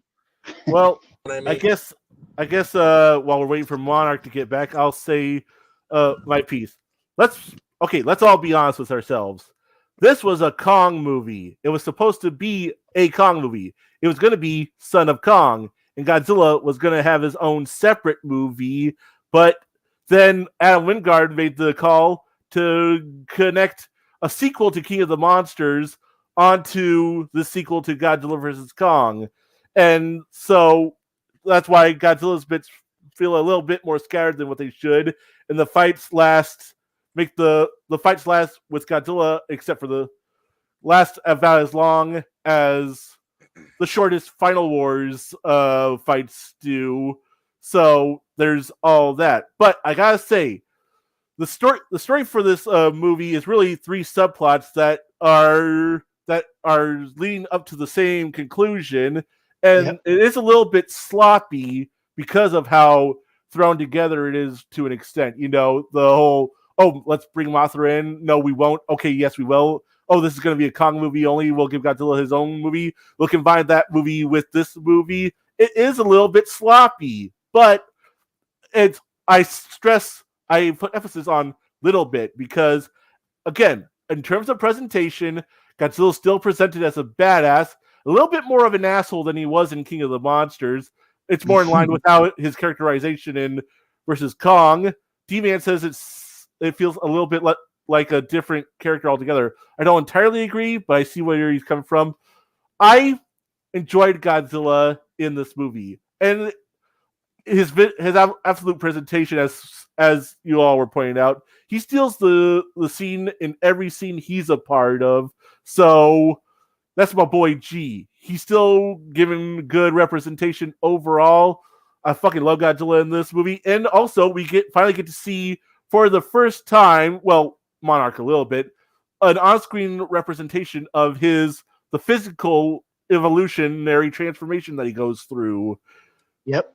Yeah, and I gotta say, I love the designs in this movie. Like Godzilla doesn't just change for, well, it's a new design going by the toy, which obviously there was some intention of by the fucking toys here, but it's implemented in the plot well, and that's all that matters at the end of the day. And it's cool that we get to see Godzilla go from how we seen him in the last film to, once he fights these monsters again, battle, take another form and get even stronger. Which doing this also leaves room for doing this also connects to the end plot of fighting the Scar King, because it's established that Godzilla had trouble with Scar King's army back in the day. Even though he ultimately won, he still had trouble with them. Now Godzilla had time to evolve, where now basically Scar King and his army ain't shit. And overall, it looks very fucking cool. Though I do wish we got the forms more in the movie, because, like, this one in particular, we see it for, like, one scene, I think, and then it's gone, 1 or 2 scenes, which is a shame. To your point about the differences in design, I was sad to see the King of the Monsters sign finally retired because, well, that's my favorite Godzilla design overall. Currently, It changes from day to day, but the explanation for it does make sense. And I will say, there were some times where the new design looked a bit awkward, only because they were trying to make this design move in ways, the legendary design move in ways that it wasn't originally meant to. But overall, it was sufficient enough in its presentation. And Godzilla just gets to do some really cool things in this movie that make it hard for me to have many complaints, and I just liked how it turned out overall. The positives outweigh the negatives to me. I agree. And it makes me wonder, since they said that he struggled with Scar King and his tribe in the past, I wonder if that was whenever he was more on a power level equivalent to 2014, because the Mutos were giving him a lot of trouble, but then again, they were also his natural predators. But he was struggling to use his breath. But we could also factor in the fact that he was, old, really old by that point. But it makes me wonder if maybe he was more on that level whenever he faced off with Scar in the past. That's what I was thinking might have occurred. Yeah, I got a question. Did Kong need to be a part of that final battle? Because it seemed like Godzilla was doing pretty damn good on his own. Well, I mean, he did save Suko, and he knocked out Scar's tooth, payback for making fun of his tooth. True. Yeah, that's another Showa thing that a lot of people, that I don't know how a lot of people did see. What do you mean? Like, for example, in Ghidorah the Three-Headed Monster, I think it was, Mothra webbed Godzilla, Rodan was laughing, then Mothra webbed Rodan, and then Godzilla started laughing. Granted, that film's a part of the mainly serious aspect of the Showa era, but again, that goofiness still stuck his head up every now and then in some of those early films. For sure. Zach, you've been quiet this entire time. I feel like we've been talking over you. Say something, Zach. Hi, I'm alive. Live. You To your guys point, Joe, King Kong versus Godzilla. Like the first time Godzilla used his breath and he made Kong retreat, he was laughing about that. So it's stuff like that. Yeah, exactly. So Zach, speak. What am I supposed to say? Just give your opinion. Say anything. No, I really like this film. I like the goofiness. I think, like, if I were to pick between goofy and serious, I would pick the goofy. Depends on my mood. Yeah. Right. Yeah, I kind of. Oh, I'm sorry, Zach. Were you talking? I'm sorry. No, I'm just saying that's my preference in, like, I like the goofier Godzilla movies. Like, I understand the need and want for the serious Godzilla, but I like the goofy. Well, Yeah, that's me why there's too. But variety. I also like when they balance it. Yeah, I like that too. Yeah. Perfectly balanced, as all things should be. Now, something Right. I do want to say though, when the trailers first came out, there was a lot of people that was very concerned about the visual effects, and luckily to speak, most of them look fantastic. But there are a few moments that, well, do look off, but they are outnumbered. But I want to point them out. The spots that look off, well, are outnumbered by the overwhelming, stunningly visuals. Seriously, well, I'm not gonna get critical. Well, I'm about to get critical. I want you to know, you're about to work. I want you to know your overall work was top notch, but the bad are still above nitpick overall. After Godzilla roars in the rain, for example, when he's getting powered up, he's lacking weight, and his movement came across too smooth for something that size, and this was when he was with the humans. And then, for example, you also have that moment right here that's in the trailer where his arms still look flat. I was hoping the movie was going to patch those up, but it still reminds me out of one of those poses from the Wii version of Godzilla Unleashed. And I also think there's the bald ass old man who isn't the Scar King. I want to make that clear. all he's got in his face is some lines, nowhere near the same detail or emotion as Kong. He looks too smooth, for lack of a better term, which feels like a problem with all the apes that aren't Kong, Scar King, or Supergo. They have what I call NPC symptom, as they aren't given the same level of touch-up and detail. Oh, you're talking Well, about you know what it was? You know what I bet it was? I bet it was the fact that Weta worked on all the ape stuff, and they're basically the go-to company for apes, after King Kong 05 and after the recent Planet of the Apes movies. They got apes down pat.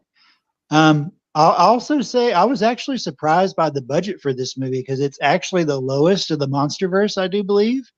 And we also have to consider that this movie probably has the most amount of visual effects in it. So, you factor that in, you factor the budget in. I can see some shots not being as great as they could be, but it didn't really bug me. I'm not gonna front with you guys.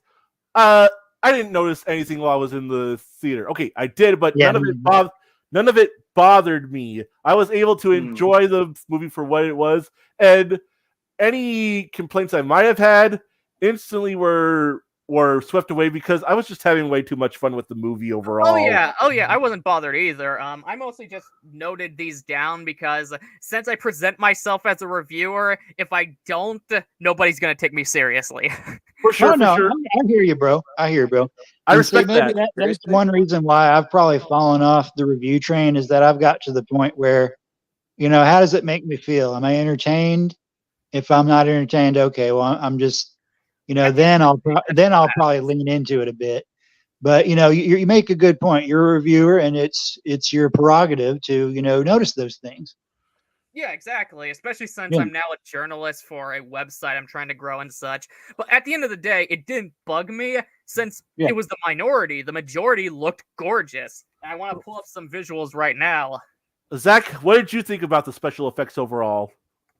Yeah, the one Joey was talking about, the ape with the mange kind of bothered me. Oh, yeah? He felt a little too smooth. Yes. But other than that, I didn't have too many problems. Maybe this shot with Godzilla bothered me a little bit, but what another problem might be? Another problem might be the fact that we don't have any glowing pink lizards in reality. So Yeah, it you know, could you be. know, There's nothing to model it off of. yeah. So we see the apes and we're thinking, well, I see them in a zoo. I mean, they're not 300 feet tall, but it's the same difference. So Mhm. even Shimo, even she kind of had like a cartoony quality to her, I will admit. Yeah. I actually didn't notice that about Shimo. I thought she looked fantastic. But like, for example, Well, this yeah, I mean, she looked good, but at the same time, Oh, you thought she I looked don't good, know, huh? her and Godzilla kind of had that cartoon effect, not in a bad way, just the fact that there's no, stylistic. yeah, there's no frost lizards or pink atomic reptiles in reality. So when we see that, we're kind of put off by it. It's like the uncanny valley kind of thing. For sure, for sure. But I gotta say, this, like, for example, the majority of the visuals look fantastic. We have this very full of life hollow earth. Like, in the background, you can see all these things flying. You have the lighting right here shining off all of the monsters, like Godzilla's dorsal plates. You can see the difference in lighting on Kong's front and back. It just looks absolutely incredible. It's cartoony, but that's the fucking point. Right. I love how cartoonish this movie is. I love that it fully Exactly. embraces the Saturday morning cartoon feel, like doing things like giving Kong an Infinity Gauntlet, giving Scar King that whip that he uses to control Shimo with that crystal, how he acts with the characterization, the tooth implant, and that fucking bonkers ass anti-gravity fight that was so cool. I fucking love this movie. It was so creative. I love how it was presented like they were swimming underwater. Like, since they were up in the air, Godzilla was swimming like a lizard, and that was a very creative fight. There's I only love one. that. Yeah. There's only one thing that I wish had been done with it. How the fuck are you gonna not give Godzilla his gravity-defying drop kick in that scene? Maybe because the short film for versus Megalon did it already. Yeah, it could be. Could be. I wanted to see Godzilla kicking more Kong ass though. I felt bad for Kong. More of Yeah, more yeah. Star King's army of Kongs. Now, I gotta say, I want to say, Kong was portrayed like a fucking Chad in this movie. Like, when you have that one gorilla that start roaring in his... Like, first, Kong's kind-hearted. It's displayed in the movie that he is. Like, when he sees one of the great apes being treated badly, he helps him up. But then you have this one that starts screaming in his face, and Kong just has this straightforward look on his face, and then he punches him. He's a good dude, but if you fuck around, you're gonna find out. Exactly. A lot of people have been saying this about Kong's characterization, and I agree with it fully. He's like a mix of Kratos from God of War and Caesar from the new Planet of the Apes movies from Matt Reeves, and to a lesser extent Goku from Dragon Ball Z. And I love that. I love the dynamic and charming personality they give Kong. They really validated making him the main character of this movie to me. Yeah, exactly.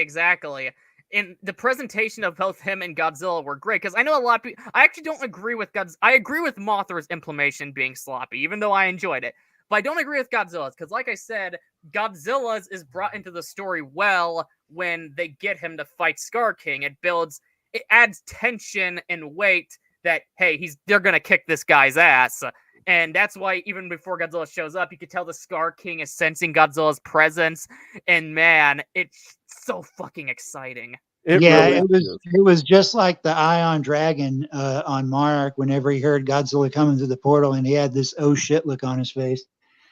But to your point, Joe, there's conflicting reports going around saying that the movie was conceived as two separate ideas. But there's one thing out there, and then I think this has been verified by a few sources, is that the first shot or the pitch that Adam Wingard made for this movie was the shot of them running together. So I think in his mind, maybe somebody else had the idea to maybe do two separate films, but for him, he was like, no, we're going to bring them both back together.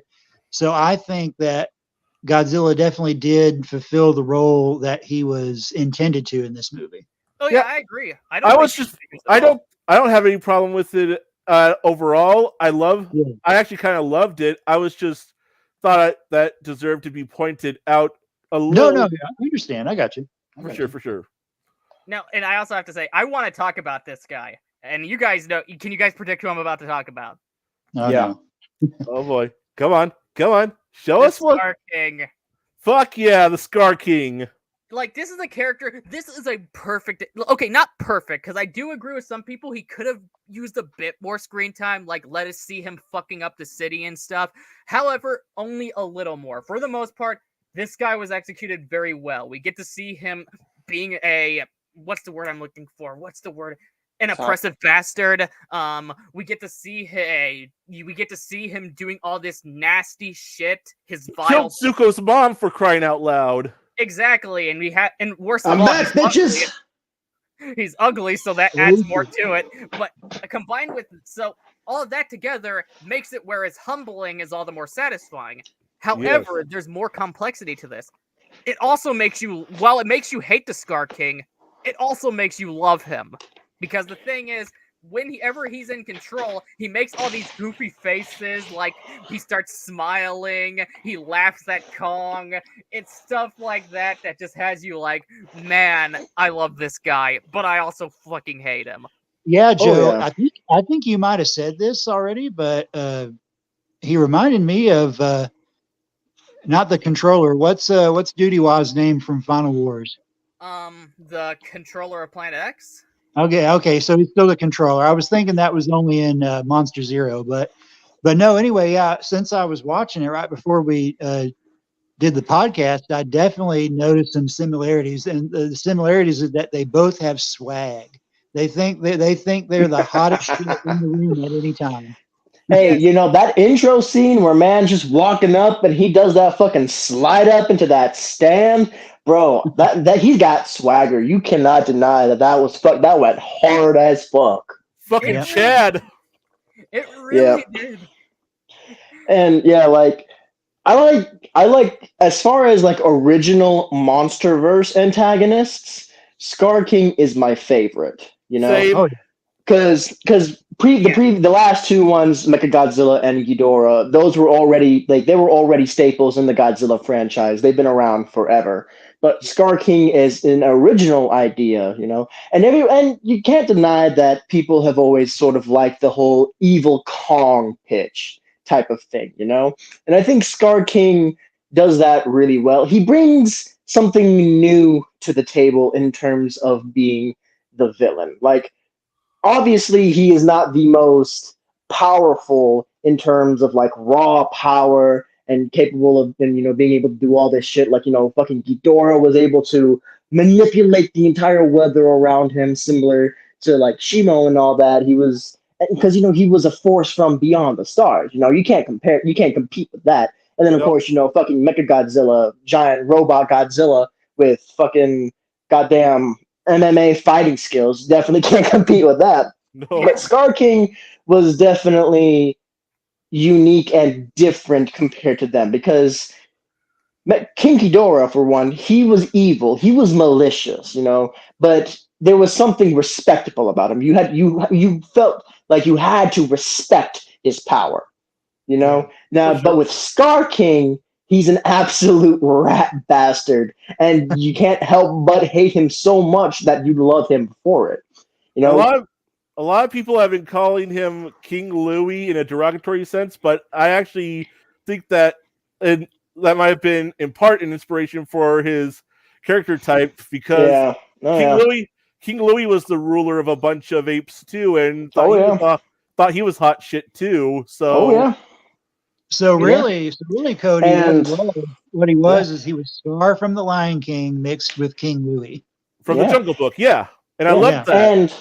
And the thing with Scar King is that he's evil in a different way. He's malicious as well, and he's also sadistic. He's arrogant. He's very full of himself, and with the way that he acts and moves is very human-like. And because I know he's like giant ape and all that, but he had so much human-like personality to him. The smiles, the laughs, and all that. The way he treated his fellow apes, the way he treated Shimo. It was very he was as far as antagonists go, he was the more humanized MonsterVerse antagonist, to me at least. And I like And that about him. that's what I love about him, is like he was quote unquote relatable. I actually love that about him too, because even though we've seen that kind of character before, we've never really seen it to the extent in kaiju enemies before. So I think he's unique in that sense, which I can appreciate. Mm-hmm. And there's something to just appreciate about the simplicity of just another giant ape.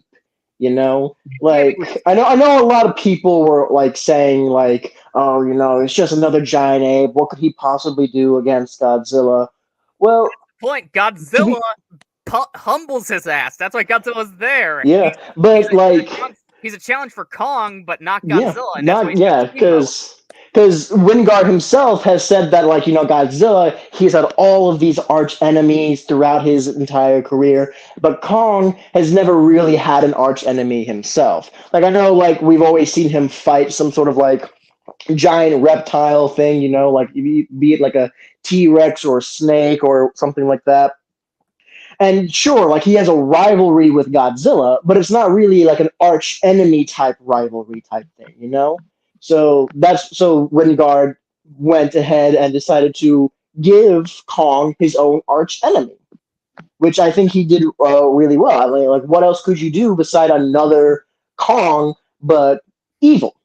Yeah, exactly. Well, that's what really challenges Kong the most, I think. For sure. Up to this point, Kong's quote-unquote arch nemesis have been theropod dinosaurs, but like... Yeah, they were never really arch enemies, you know, just foes for him to defeat. I will say, though, I would have liked him to have stuck around to become more Kong's arch enemy, so I wish they hadn't killed him at the end like they did, but I understand why he did, and while that's gratifying in its own way, because Shimo is emancipated, but at the same time, you can't help but feel disappointed because we never got to see more of the rat bastard. Exactly. Yeah. And another thing that people, you know, they like still don't really understand, even if they've seen the movie, they still don't really see like why Godzilla would want to power up so much to face off just against, you know, a giant monkey. Well, you have to take into consideration the last time they met, Godzilla was far younger than he is now, and he was certainly far less powerful and far less experienced than he is now, because he's gone through a massive change since the last time they you know, fought. So I could totally believe it when they say that Godzilla almost, you know, died when he fought against Scar King and his army, because he wasn't as powerful as he is now. You know, he didn't eat the nuke that Zarasawa gave off. You know, he wasn't as big and as strong as he is now. So so I could see why he would be a little bit pissed to the point where he would over prepare to make sure that he would not lose this time. Absolutely. And we also have to factor in the wild card that is Shimo. Yeah, that is true. We don't know for sure if Godzilla knew that Scar King had Shimo imprisoned, or then I would think that he definitely could sense a much more powerful presence alongside Scar King. So I could definitely see him preparing for that, to face off against Shimo more than Scar King himself. Like, I think if it wasn't for Shimo, if he knew it was just Scar King, I don't think he would have gone through the evolution that he did. For sure. Yeah, so the novelization, I do believe, confirms that Shimo, she did participate in the freezing of Ghidorah. So, you know, I think Godzilla is aware of her, or was aware of her. But like Monarch was saying, he probably didn't know that she was imprisoned by Scar King. So we're transitioning from Scar King to Shimo right now, right? We're going let's talk about my favorite original Titan. Fuck So one more thing about Scar. I was surprised at how small he was. He was actually the smallest of the 4 main Titans. Yeah, I know. Like a lot of people were also like expecting him to be like, despite the fact that he was way skinnier, they were thinking he was going to be like taller or around the same height. But I was also surprised to find that he, as well as the other great apes, were actually a lot smaller than Kong, with Scar King being the closest to his height. I actually think it makes sense for many reasons. Those apes have been imprisoned and are under submission for a long time, whereas Kong's gotten the chance to be out and free in the Hollow Earth and get bigger and bulkier. Mm-hmm. And it also makes for a good visual contrast. Here's this shorter but lankier ape against this big, buff, beefy boy that is Kong. It's one monkey versus other monkey, but they two very different monkey. Mm-hmm. Yeah, that's true. Like, you can't deny that fucking Kong got fucking jacked. He's humongous compared to the other ones. I like to think that that's definitely has to do with him being from Skull Island rather than the Hollow Earth, for sure. For sure. But yeah, Shimo. Yes, let's talk about Shimo. Oh my God. Love Shimo. I love Shimo. Yeah.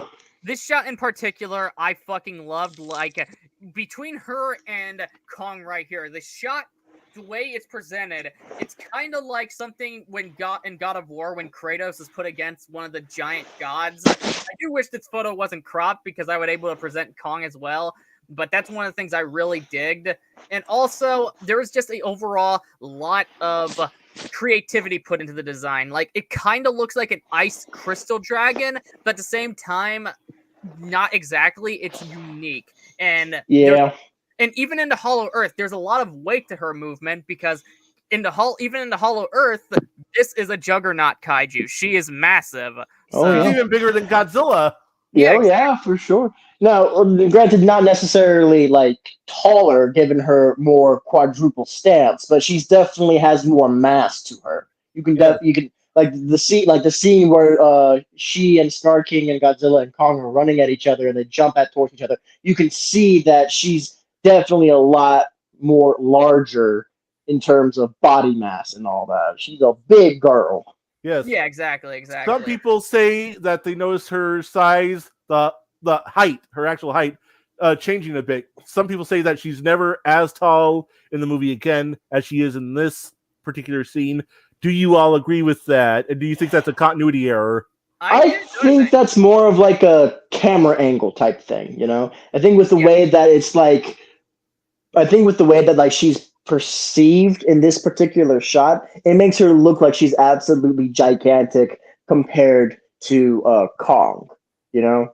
Because we know, because we've seen them close together, we know that like her head comes up to like his chest, his shoulder, and all that, you know. So we know that she's not absolutely so massive where she's towering over him on all fours. But I liked this shot because even though she's not this big, it really shows off just how much presence she actually has and how much power she actually has. For sure. Exactly.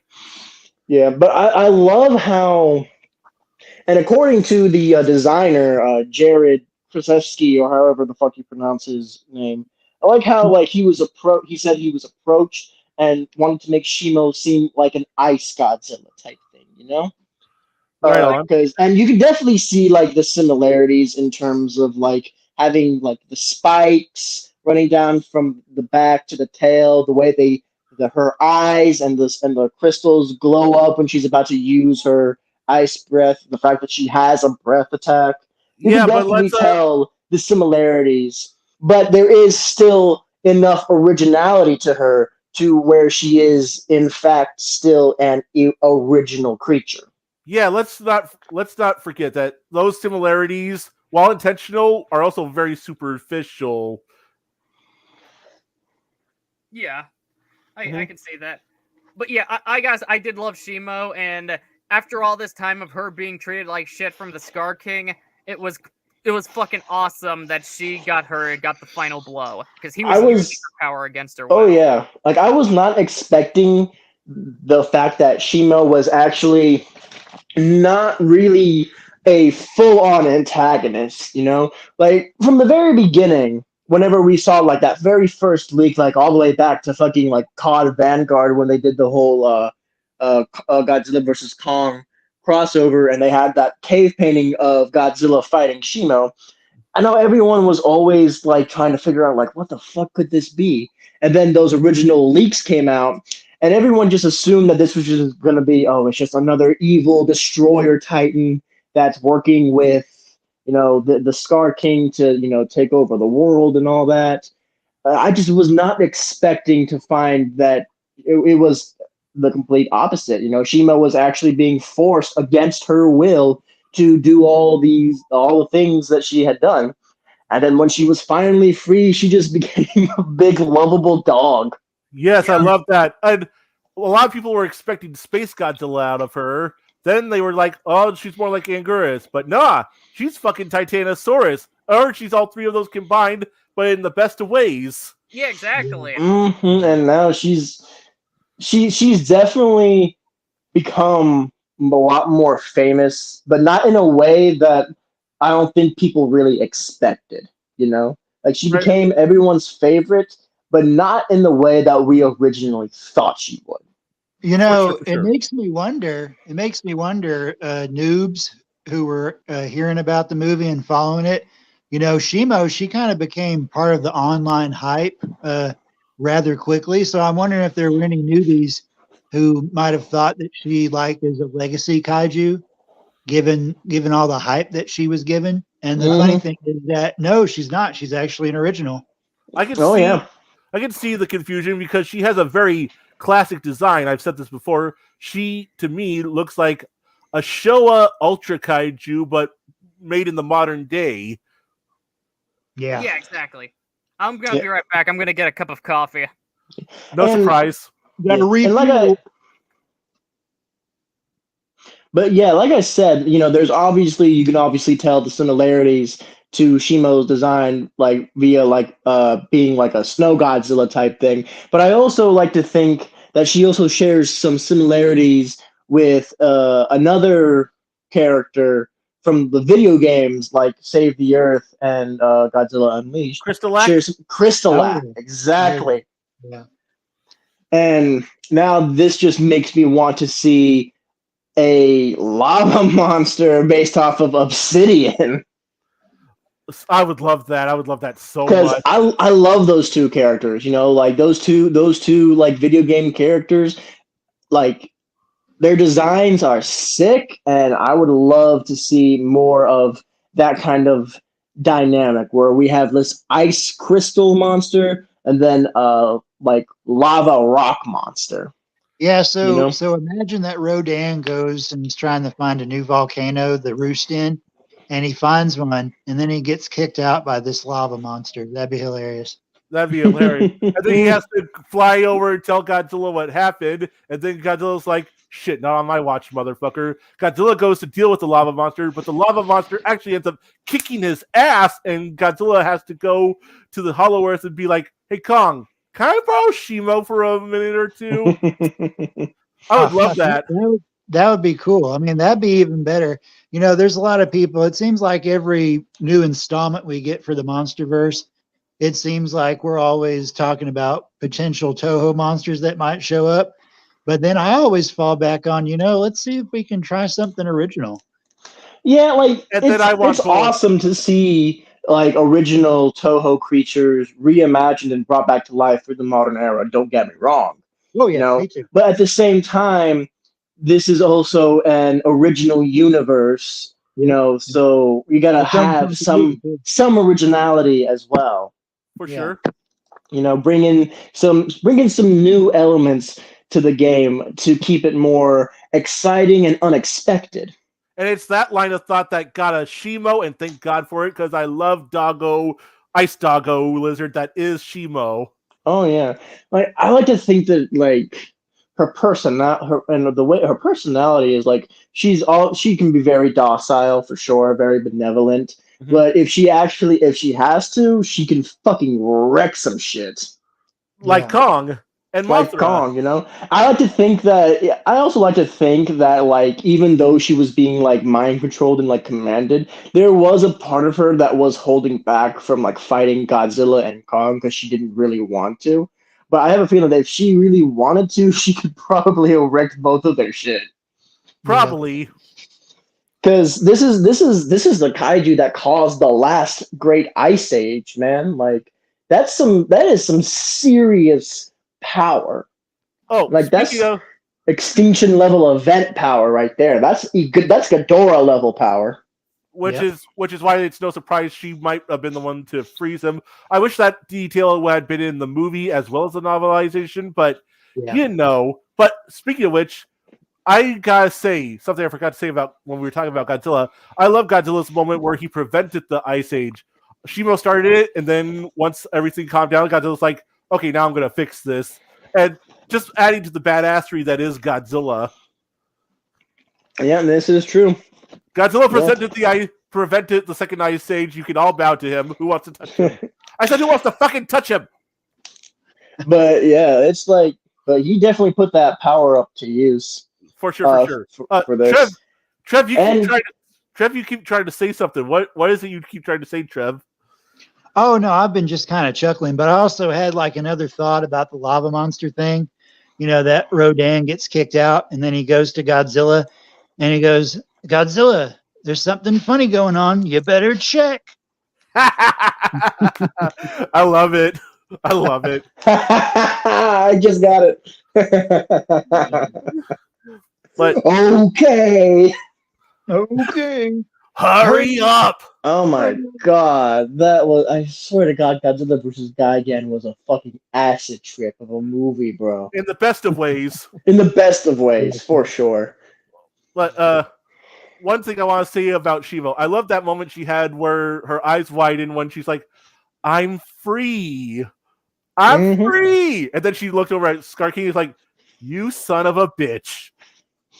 And then when she looked up at the Ice Age storm being dissipated, it was that moment when she became smitten with Godzilla.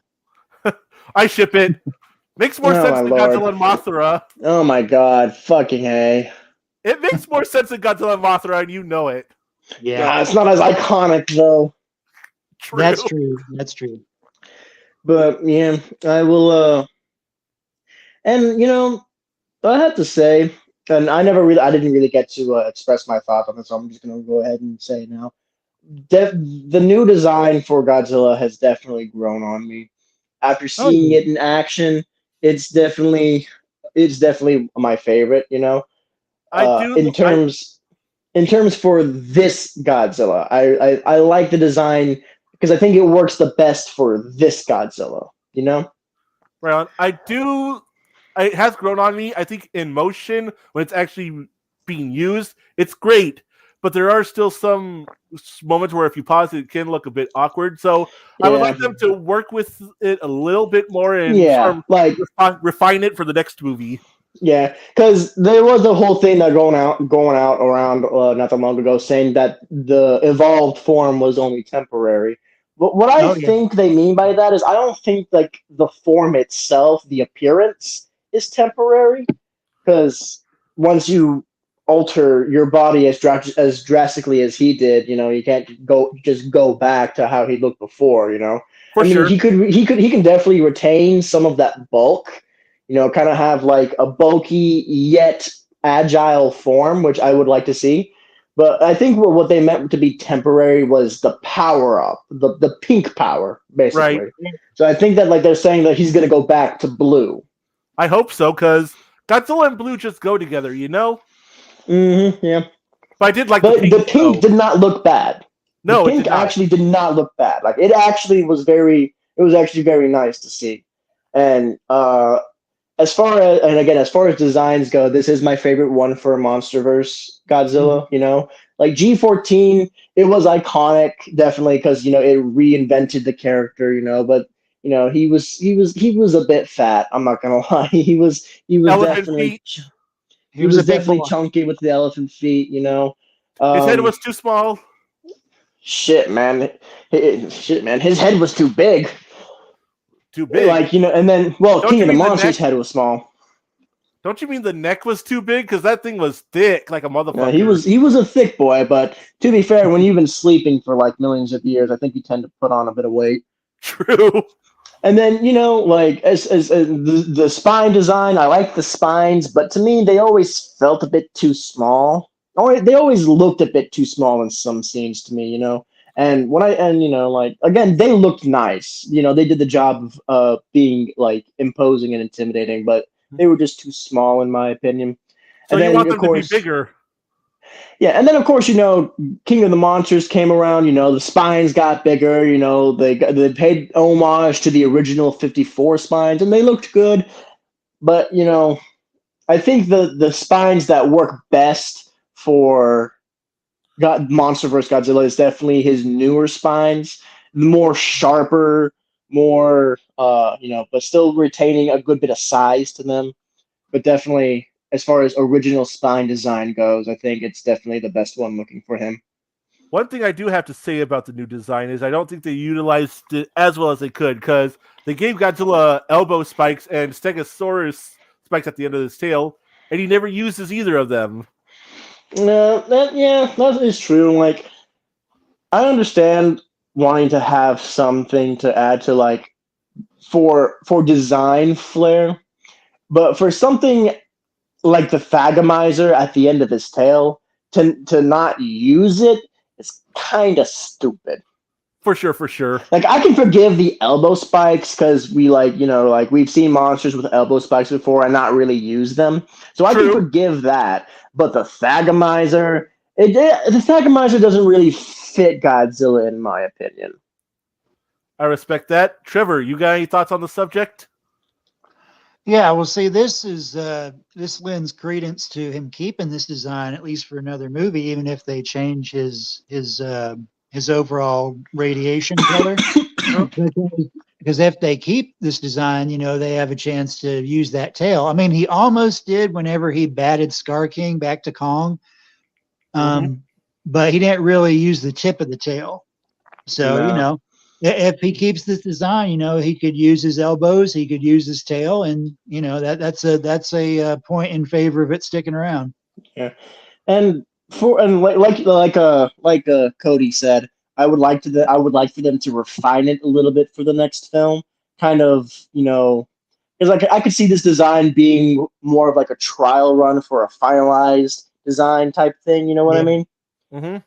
So I could definitely for what I would want out of it, definitely add a bit more bulk, but not too much bulk, to still allow for his agility and mobility and all that. And I could see like the spines being a bit darker in color rather than just being like straight like translucent pink.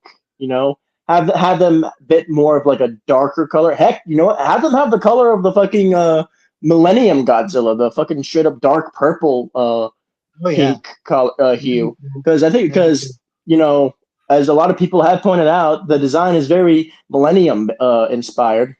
For sure. So yeah, do that.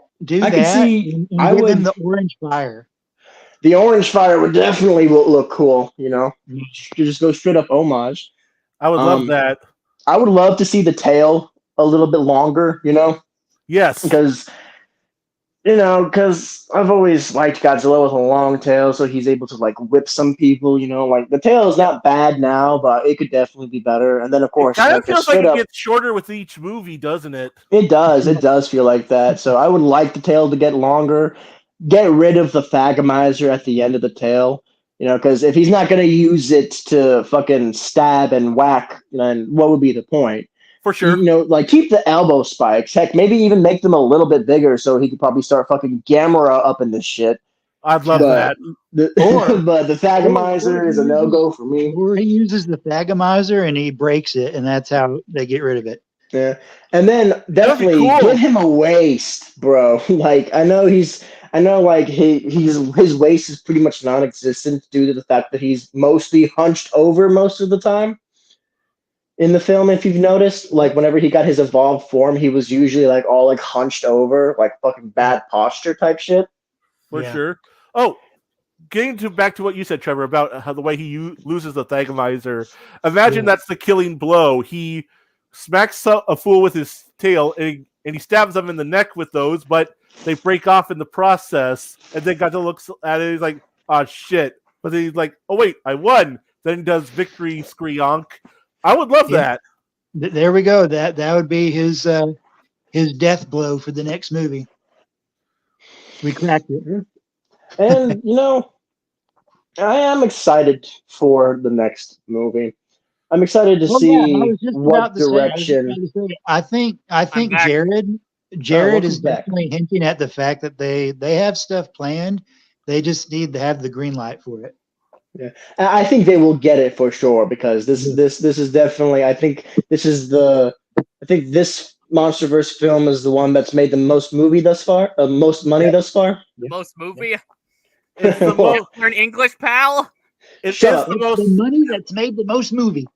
It's the shortest. It's the shortest movie that made the most money. Mm-hmm. Yes, I gotta say, since you brought that up, I do wish that this movie was at least 10 or 15 minutes longer, because I think it would have benefited with it. Because yes. I'll get more into that, but something I want to say on the effects, on one of the things I really appreciated.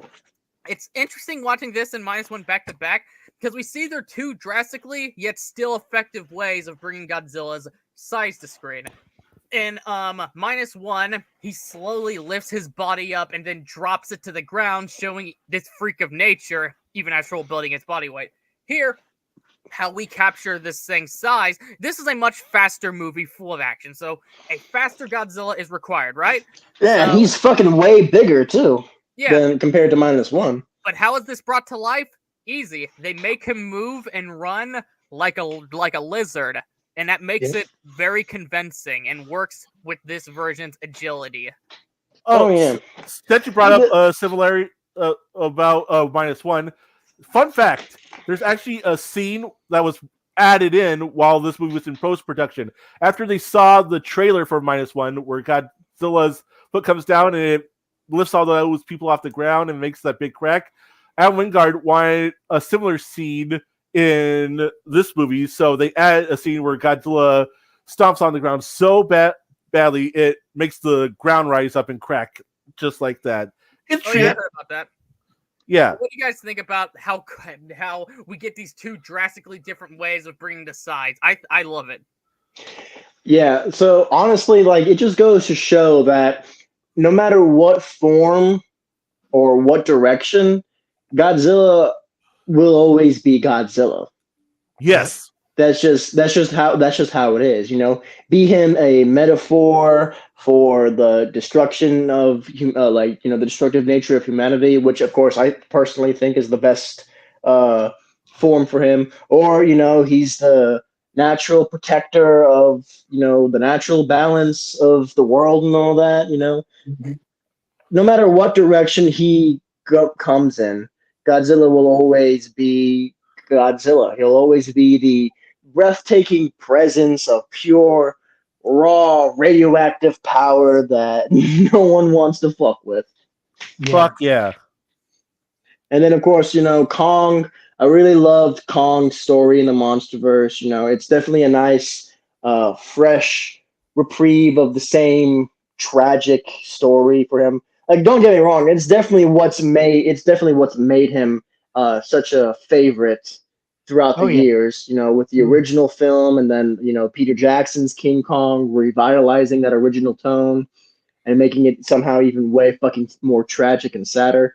But it is nice to see Kong have a happy ending for once. Oh yeah, I love that. Unless they decide to go with that fucking trend that's going around on Twitter with the fucking Gia Biolante type bullshit. Don't do it. I hate that it works so well too. It really does. It does, and I hate it. I do want Biolante in the Monsterverse at some point, but not like that.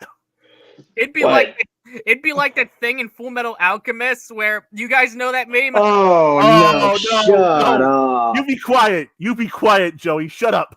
Does Trevor know? What? Oh, he doesn't know. Oh shit. Oh, no. He doesn't know. He don't know. I guess I'll have to look it up. Yeah, you'll have to look it up because I don't want to explain it. Yeah, I'm not doing it I either. wasn't expecting all this. But I would like to think that if they did go, if such a concept were, what's the term I'm looking for, brought to life, I would like to think that the movie would definitely have a tragic and depressing tone to it. You know, it would For sure. definitely shy away from the silly goofiness that it is right now, which is definitely a welcome reprieve because Wingard himself has said that if he were to make a third Godzilla Kong movie, it would definitely have a different direction and tone compared to New Empire and Godzilla versus Kong, because His- you his word- can't keep doing the same thing over and over again, which is what Exactly. I appreciate about him, knowing that with when it comes to a franchise, you gotta take certain things in a different direction. You gotta be unique and original and take things in a different way each time, because like obviously G14, it started out with a serious and grounded and like realistic tone, which has made it iconic for a whole decade. Like that's what that like it fits it well. And I know a lot of people were like pissing and moaning that like the Monsterverse has shied away from that original tone and it's like stupid now.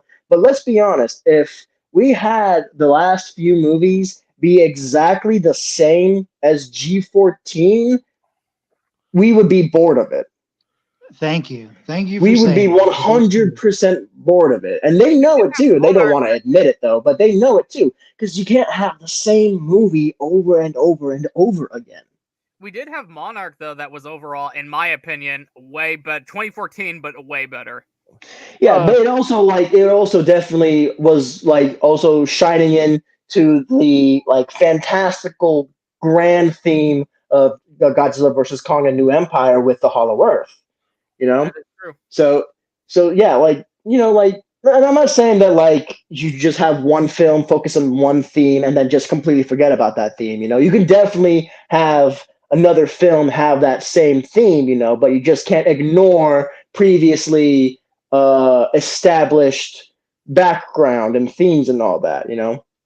Yeah, Legacy of So- Monsters was a really good combination of 2014 and Skull Island, and it needed to be because it was chronologically the next one after those two. Yeah, and I like how, and again, like I appreciate Wingard knowing that if he were to make a third film, which I would hope he does, because he's been cooking. Let's be honest, he's been cooking. Hell I would yeah. love to see him cook some more. That he would take it. He would take it in a different direction. I'm sure he will, especially considering the fact that he wants the third movie to be more Godzilla centric, and I think Godzilla would fit very well in a more tragic set serious and grounded type of thing. Exactly. Yeah, and because it suits that type of tone suits Godzilla the best. If we're being exactly. honest. And I think even though I wouldn't mind seeing Biollante or Destroya, I think people are always taking the wrong information from things that directors are saying. Wingard may want to do Destroya or something Toho related, but or he may not. I think he may be actually what he's saying when he compares it, what his idea is to Godzilla versus Destroya. What he's saying is that he wants to tap into the same emotional vein. He doesn't necessarily mean that he's going to like remake, copy and paste. Yeah. He wants to do his version of basically how that movie made him feel. Right. Yeah. That's what I got from it. Like when he said that he would want to make something like Godzilla versus Destroyer, I got the impression that he meant more in terms of general tone and theme and emotion. Because Godzilla versus Destroyer, it's a silly movie, but it does definitely give you some emotions, especially in the third act.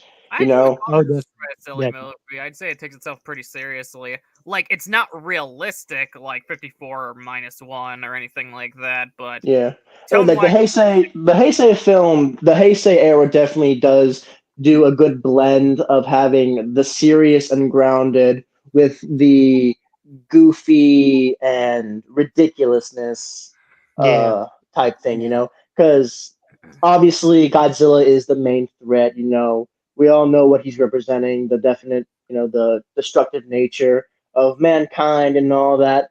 Okay. Oh, also, by the way, here are some people from the future, and they create a three-headed dragon monster. Oh, and then they bring back a cyborg version of it. Yeah. There we go. Or hey, by the way, guess what? Here's a space version of that fucking monster that has been absolutely terrorizing us. It's ridiculous, but what's charming about that particular continuity is that it's taking itself serious.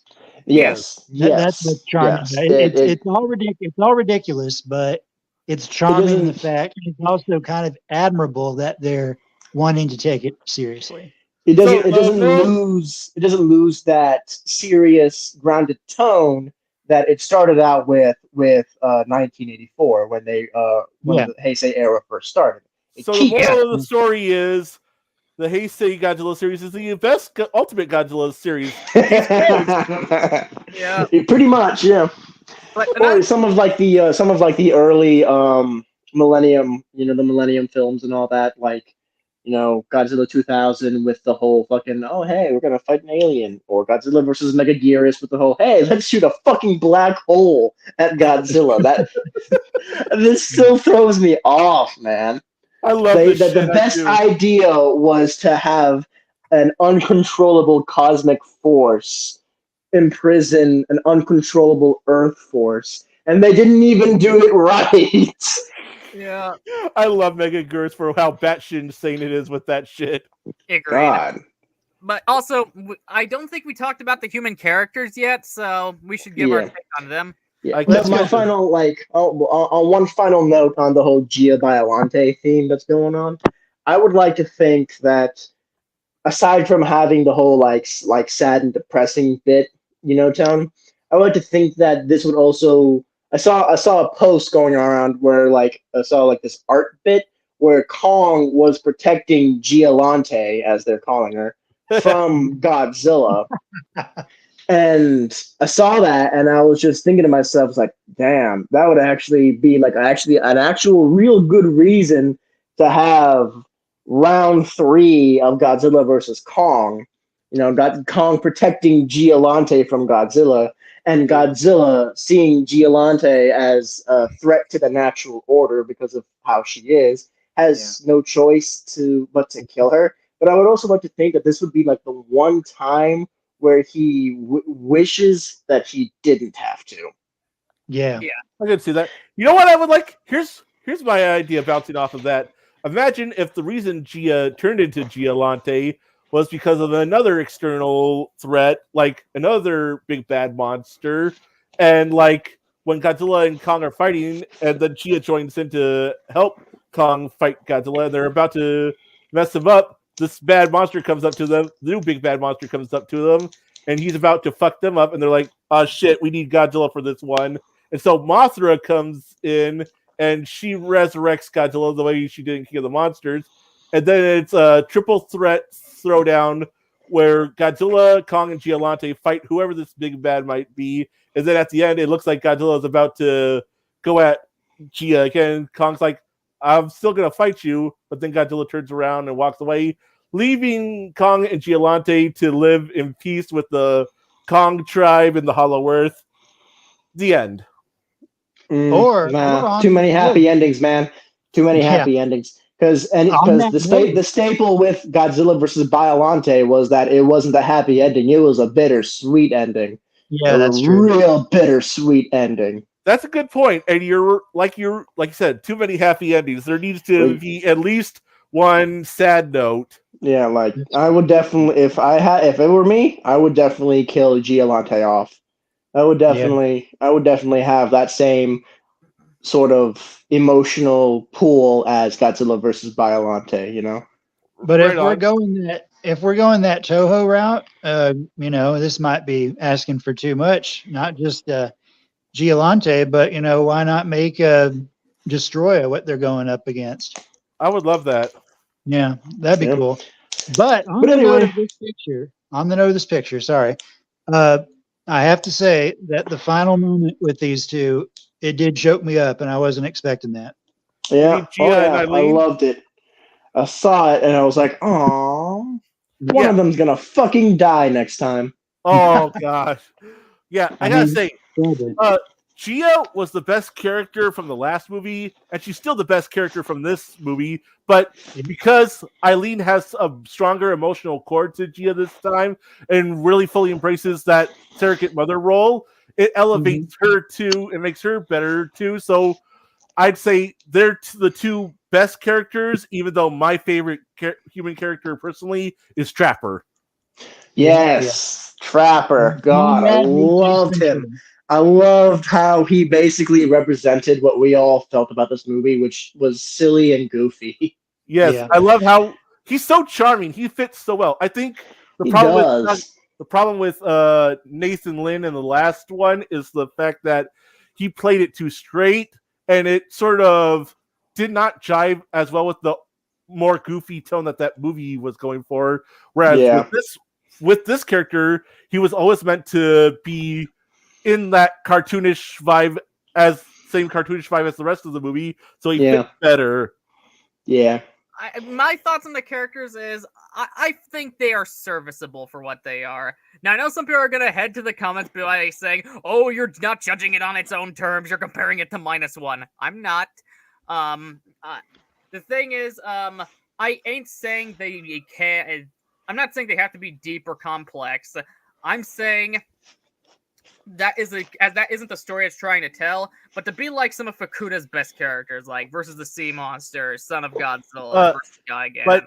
But Joey, they're not taking something into consideration. They're not the main characters. They're the secondary supporting character to Kong and Godzilla's story. Oh yeah, I know, but I do feel like there should have been a bit more between them. Like, for example, the issue here is you can clearly tell the writers weren't putting, at least in my opinion, weren't putting enough focus on these people. I feel like their core purpose is to move the plot, offer some exposition, and then get back to the monsters. Yes, Wingard also knew these people we are supposed to follow, and if we don't have anything, those scenes would be a drag. So there is enough to each individual. In terms of Jaya and Rebecca Hall, I do feel like we are kind of just thrown in. Jaya? Isn't that how she's pronounced? Gia, motherfucker. Okay, well, everyone around me pronounces it as Jaya. They're stupid. Yeah. Just like you. In terms of Gia and Rebecca Hall, I do feel like we are kind of just thrown into their dynamic without proper catching up. Like, remember, the previous film... Joey, the character's name is Eileen Andrews. Dr. Eileen Andrews. I couldn't remember. But... the previous film, we just had Gia as the girl from Skull Island who interacted with Kong, and now she's suddenly the adopted daughter, which is interesting and all, but now she's going to school, but instead of letting all that sink in, first chance we even get to see her new life, like, she's going to school, but instead of letting all that sink in, first chance we even see her new life, this prom has already begun. So it does kind of come off like it's rushing through it, and that's because, well, I do feel like there should have been some cutting down on the runtime, but I will say... Don't you mean expansion? Yeah, expansion. I'm falling over my words, I'm trying to look at notes, and I'm tripping over myself doing such. Oh, Where's your coffee, bro? I'm just kidding. Yeah, and there is enough of a dynamic between the two, as Rebecca Hall displays a great amount of concern for losing Gia, but also tries understanding and being supportive of whatever she chooses. Obviously, it takes some nuance, as before she sees how happy Gia is, she's overly protective since she views her as her daughter. However, they aren't robbed of development. Gia and her tribe is very well delved into, as you feel like all this time of not fitting in with society and not truly understanding herself has been resolved, as her people are here and she can finally catch up. So that's something I do like, but I wish we'd gotten more of it. Like, I get there's a side cast, but still, we do spend a lot of time with them, and it would have been nice to let all this sink in, because what we have here is there's great potential, and I think Wingard has potential with a longer movie to write these characters, to make these characters even better. with their potential. That's fair. That's fair. So, To yeah, Trevor's, I'll have to. Yeah, I would have to. I agree with you on some points, Joey. Like, definitely for the writing for the characters, it could always have been better. Writing overall for the movie could have been better. Yeah, for sure. Oh yeah. Like So the there's- characters, like I enjoy Gia's character more in GV. Or not enjoyed, but like I kind of felt more. What's the word? Well, I don't want to say light because I like Gia in this movie as well, but as like I felt more pulled to Gia's character in GVK than in the New Empire because really she felt more like a plot point than a character in the New Empire, if that makes sense. She I don't- does. I don't fully agree, only because she has her own what's the word? Sense of urgency. Like she has her own thing going on, and she also gets to display more personality in this movie than she did the previous, in my opinion, because she's made it clear that we get the point across that she's not comfortable in her new environment, and it's exasperated by these sudden psychic visions she has, and she's like, "What's wrong with me?" And we also get little moments of her being like, getting to show off her personality more, like where she convinces Eileen to let her go into the Hollow Earth, and when Eileen finally says yes, she pumps her fist a little bit. We didn't get so many of those scenes with her in the last movie. Yeah, I guess that's fair. So- I was just really thrown for a loop, and all of a sudden, Gia was all of a sudden the chosen one. The chosen one. The chosen one. It's like, oh, in order to awaken Mothra, we have to have an Iwi from Skull Island. This one very specific place. Yeah. yeah. What were That you threw gonna me say? off. I was hearing that. I was like, what the fuck? Yeah. She's the fucking chosen one from a prophecy. I didn't dislike it. It just threw me for a loop. Hey, even if you did dislike it to some extent, I would say that's very valid, but I don't mind it so much only because it kind of reminded me of the prophecy angle from Godzilla versus Mechagodzilla, which may or may not have been an intentional callback. But what were you going to say, Trevor? Yeah, so I'm more in your camp, Cody, where I think that they actually did plant seeds for where things went in this movie in GVK, with Gia and Eileen at least, because you get the impression that in GVK, in fact, at one point, Eileen does say, "Our home is together," and so they're on Skull Island for almost the entire time they know each other until they can't be, and then they're together on that mission in that movie. And then after that's done, then Gia has to come and, kind of integrate into normal life, quote unquote. Mm-hmm.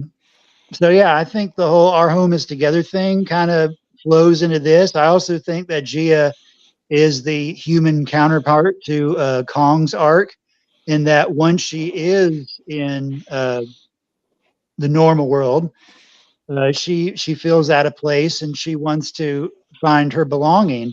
And unfortunately, even though Eileen is her adopted family, she still doesn't feel like she belongs entirely. So yeah, there again, her and Kong go on a similar journey where they find their purpose. And yeah, you could say that making her the chosen one might come out of left field, but I feel if I were in Wingard's position, I would probably take my original character and find a way to connect them to pretty much everything that's going on. So there's the Kong thing where she's, trying to find her place in things. And then when she does, her connection is with Mothra. So that's how those two things fit together. I do like how the Iwi have basically become like the people of Infant Island in terms of Mothra being their protector and all that. Like they pretty much also gave Mothra her Infant Island with Hollow Earth as well. Oh, and yeah. the Iwi tribe living there. Yeah, So I like that. I like that a lot. At the start, we were actually pointing out how they've basically taken the myths of Godzilla, Mothra, and Kong and made them all, part of the same mythology. Yeah. Yeah, so basically, the Odo Islanders, the Infant Islanders, and the Skull Islanders, they've all blended together into one set of people. Yes. Now, Which speaking of actually makes the shot of them all together, in Egypt, even more symbolic.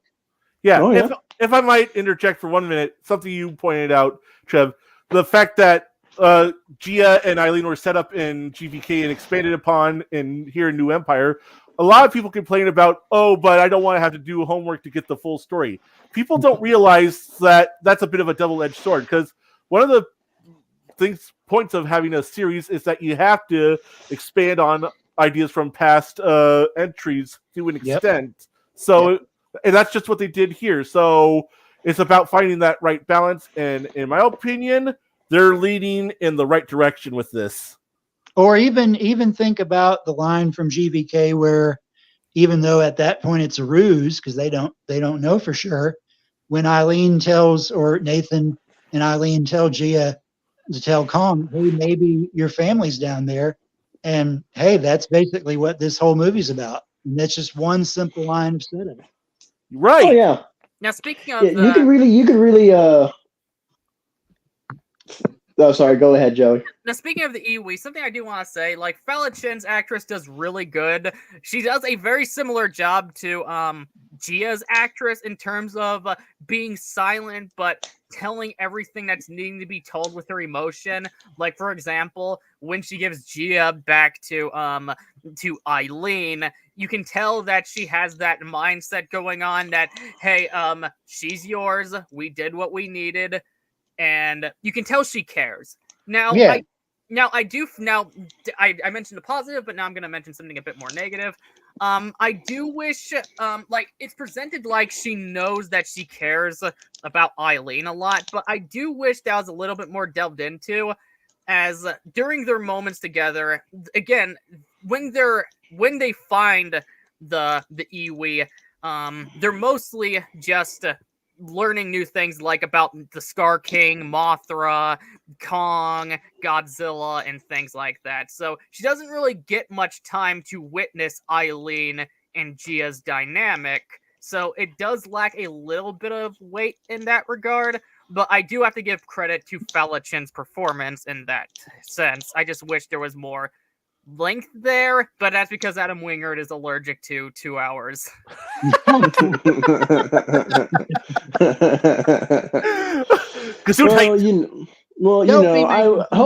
the next film, if he directs the next film, it'll be a bit more longer. It'll take its time to properly explain the story and whatnot.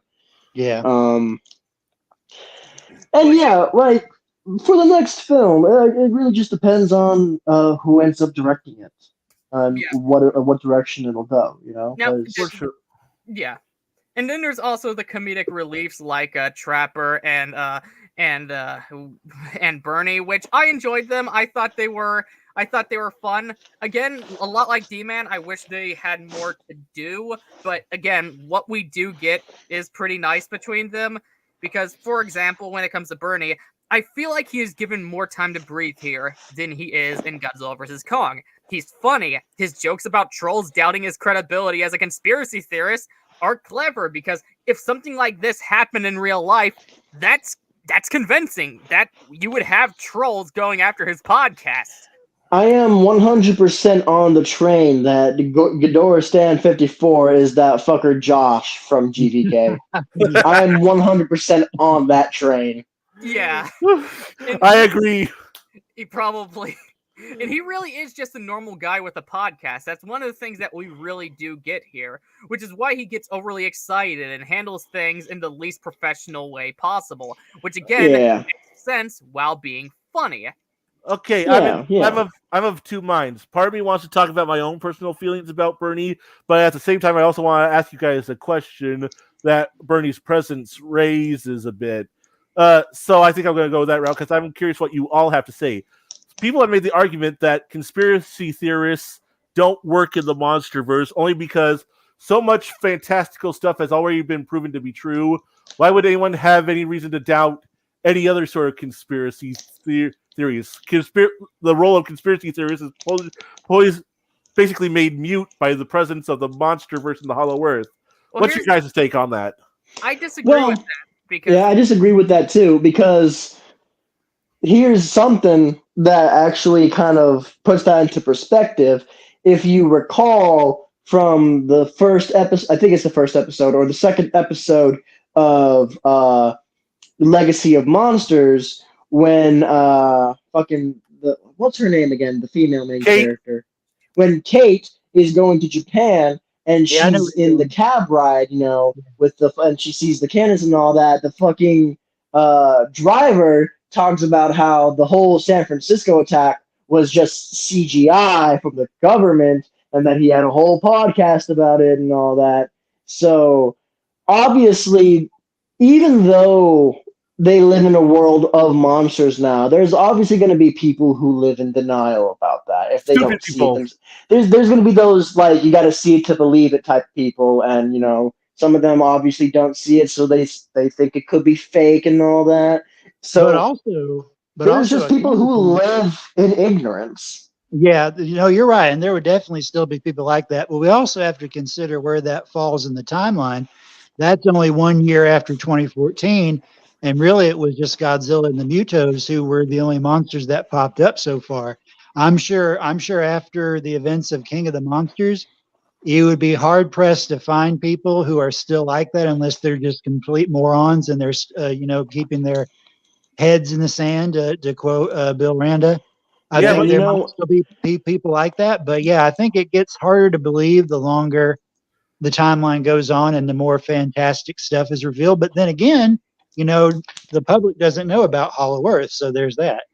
Yeah, and you also Yeah. gotta take into account that in real life there are people that are just that stupid. Like there's these things that have happened and they still deny it. There are Holocaust deniers still alive today. There's Yeah. people who think fucking chimps, I think, are CGI. There are No. people who believe that the dinosaurs never existed. Creationists that believe that the dinosaurs never existed, and people are just sculpting the fossils out of stone to try to convince people that they existed. There are people who think that the fucking moon landing was fake. Yes, so there is real world precedent for why a character like Bernie would still exist. Yeah, Oh yeah, exactly. definitely. Because as long as there's the ignorant people who don't believe it exists, there's going to be the conspiracy theorists who are going to try and prove otherwise. Yeah, And I'll also say this: I think if y'all haven't done it recently, you should definitely rewatch Skull Island, the movie, not the cartoon. Yeah, you should definitely watch that movie again, because I watched it like a couple days before I went to go see this, and it helped me point out all kinds of callbacks to it. Some were kind of superficial, like Trapper is basically a cross between Conrad and Ace Ventura, basically. And on the note of Bernie, his whole wanting to not be trolled by people on the internet, that kind of calls back to Bill Randa, in the fact that his whole life's mission became, trying to prove to people that he wasn't crazy. So there's a parallel there too. the Monsterverse is not as dumb as people make it out to be. Yeah, like it has its dumb moments, but it's not like they're not being complete. Then like they have their moments where they don't think things through, but it's not like they're not thinking it through completely. Right. I agree with that 100%, and I'm glad you said something, Monarch. So, I guess I'll say what I want to about Bernie. I hated him in the first movie, did not really like him, but in this movie, he's far more charming. Like, I like him a lot more. Like, he starts off like he did in GVK, but then Eileen comes in and it's like, you need to stop. And then Bernie's like, okay, can I come on your joy ride with you? Oh, sure, so long as you behave yourself. And so, because he has to behave himself, he's made that much better. As he's also made better because of his little bromance he got going on with Trapper. Chadper.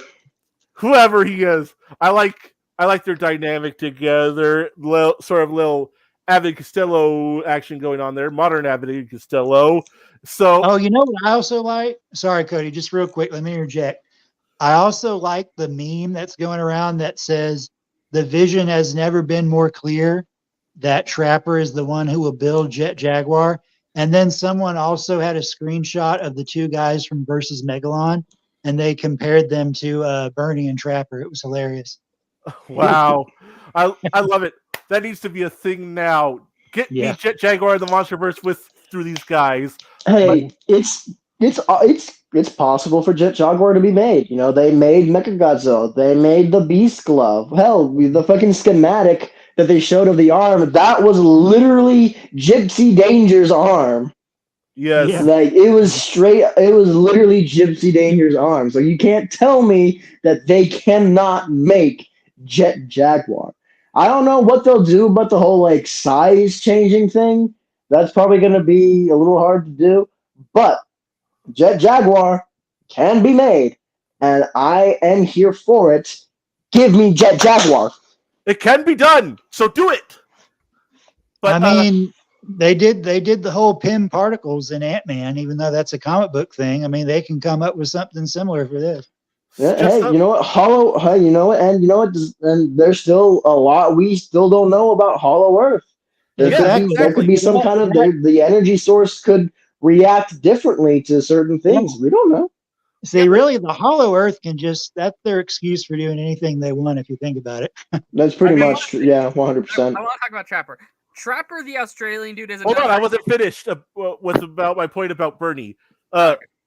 Okay, there's two different lines of thought I want to go down, but it's hard to do because I know it's going to lead to another discussion. I'll just say the biggest problem with Bernie, his character arc is left unfinished. He's going around the whole time filming the thing saying, "Oh, I'm going to put this on the internet." And Trapper says, "Maybe don't do that." But we're never given a full idea of if he is going to do that or not. So his character arc is left unfinished in the movie. So I have to dock the movie a point for that. Yeah, I can agree with that because, like I said, before I got on the Trapper, I want to say, like I said, there is two solutions to this problem in terms of the runtime. You could go my preferred route and keep everything we already have in the film with along with more scenes added, delving into the human characters, along with a few going into Scar King. Because, like I said, Scar King I feel was near perfectly handled, but he still could have used a bit longer. But again, like I said, we all know Wingard is allergic to 2 hours, as he already confirmed with Godzilla vs. Kong. So here's a solution to suit his preference, even though I subjectively don't like it, but to cut down some of the balls to the walls action and even trim down bits of Kong and Suko to dedicate a little bit more to the humans. No. I don't like it subjectively, but Wingard doesn't like making 2-hour movies, so you know, we're actually saying this, but we have to remember that -1 and New Empire, they both had a production overlap. They were in production at the same time, so neither one could influence the other that much, aside from maybe a moment or two. But now when you think about it, we're in a world post both of these movies, and given how much people love both of them, you know, think about this. Who's to say that Yamazaki might not make things a little more fantastic if he does a second movie? Or who's to say that Wingard in his Godzilla focused sequel, who's to say that he won't actually do these things and, you know, put more focus on certain characters and obviously put more focus on Godzilla? You know, Godzilla -1, I can't remember how long it was, but it's not even 2 hours, or it is at least 2 hours, right? Yeah, it's 2 hours, just barely, Yeah. though. So if you think about that, if he extends it just that little bit more, and he is inspired by what -1 did, I mean, he could deliver something that, it's perfect. To put it simply, it will be influenced by -1 now because again, we're in a world post both of these movies, so now they can give and take from each other. Yeah, but something I have to say, even if that route, again, I don't like the idea of cutting down any of the action because again, I loved every bit of it, but again, we'll still have quite a bit of action scenes, and we'd still have Kong as the main character, but with the side cast having much more to do than barely escaping what qualifies as a plot device, in my opinion. Again, it's not my preferred route. I prefer a 2-hour runtime, but Wingard said he doesn't like making 2-hour movies when he made Godzilla vs. Kong, so this is just kind of a solution for him if he wants to make something below 2 hours to feel more balanced. But again, still not my preferred route. Yeah. But again, Needless to say, there's definitely things that could be done that could have been done to extend the runtime. Make the writing a little bit better. Make the visuals a little bit better because like we said before, there were some shots that was just a little bit rough and all that, but nothing to really take you out of the movie. Overall, New Empire comes off as it's good as it is, but it could have been better. yeah, Exactly. that's why while I respect people who say we got two sides of Godzilla done their best, I don't agree with it because in my opinion, again, -1 is as perfect. It does as perfect as a movie can be at what it does. This film does a great job at what it strives for, but I wouldn't say it's as perfect as a film goes, as there is a lot of room for improvement. Yeah. Yeah. And at least New Empire embraces its own ridiculousness. It knows what it's going for and embraces that, and that's what makes it a good film in and of itself. Yeah. I also want to say about Trevor though, because I almost forgot to give my opinion on him. He's another example of comedic relief, and like Bernie, here's the thing: comedic reliefs can either be funny or annoying. Like Bernie, he's not annoying; he can be funny. He's very enthusiastic about life, whether it be giant or small. Hence why he plays a song while removing a broken tooth from Kong, and why he displays a sense of wonder over little things like a mosquito sucking his blood, or why he told Bernie we shouldn't bring Iwi, the information of the Iwi, out to the public as they might go extinct like the others. That is nice, but again, I do feel like he's not given enough to do. As what we're given with the humans here, all this makes the human element passable, but we are given the. I say it's above passable, personally. I respect that, but I can't necessarily agree. I think they're just passable. I think we were given. So what Joey wants, y'all, is he wants a 10-episode series. I wouldn't oppose that. Like, I would love to see more of Trapper and Bernie, especially. Oh my god, imagine a spin-off show of Trapper and Bernie just getting into all sorts of fucking shenanigans. In the Hollow Earth. That would be in the Hollow Earth or somewhere on the surface with kaiju and they just get into all kinds of trouble with some kaiju and all that. And I would actually watch that show. Yeah, the sky's the limit now. It's like D-Man said in a video recently. I agree with it wholeheartedly. He said they're good characters, but they aren't given enough to do. Of course, I use the word good. I use the word passable because I think they could have been good characters if they had more to do, because what we have here is nice. It's entertaining, but I feel like we are given the bare minimum. The previous part with the Monsterverse movies, which even had a little bit of an effect on Skull Island and spots, just a little, because most of the cast in that movie were actually really good, is the overly large cast that aren't given enough time to flesh out. This one shrinks it quite a bit, but doesn't matter because there's too much action speaking objectively, which I also don't mind, as the action... I don't agree. I actually think that the action needed more because a lot of the fights felt too short to me. I only felt that way about the final fight. I actually thought the other fights worked in their length, personally speaking. Fair enough. But which I almost don't mind, as the action and everything else around the monsters is the best fucking shit. It's why I love this movie. But I also can't help but think how this movie could be even better if the characters had more going for them, if that made sense. Well, I mean, anything can be even better if you think about it. Oh, definitely. Well, I was going to say, and Cody made this point earlier, is that, not to say that your points aren't valid, Joey, but really the focus of the movie, and even then we wanted more, were the monsters. And for the most part, they delivered as characters. So, see, to me, it makes sense. I was happy with how the human cast was treated. I was actually surprised by certain things, as I said before.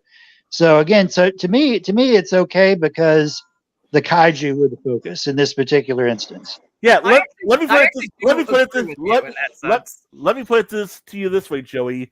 If the monsters were human characters and it was made abundantly clear they were the main characters, you wouldn't feel this. I don't think you'd feel the same way about the human characters we do have here, because you wouldn't know they were the secondary supporting cast. Yeah. I don't agree entirely, as I still think there's plot points around them. Like, again, I still feel like we are kind of just thrown into the relationship with Ilani and Gia. But Eileen. Eileen, yeah. But as a whole, again, they're fine.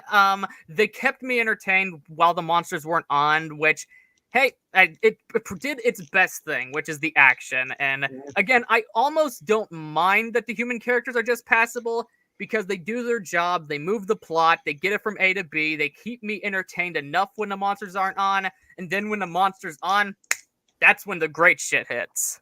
Yeah. Right on. I'm also trying to be objective here, well, as objective as I can be, even when I'm not bothered in areas. Yeah, I got you. For sure. About the humor in this movie, I personally think that this is the second best bit of movie when it comes to comedy in these movies. Kong Skull Island is still the GOAT when it comes to humor in the Monsterverse.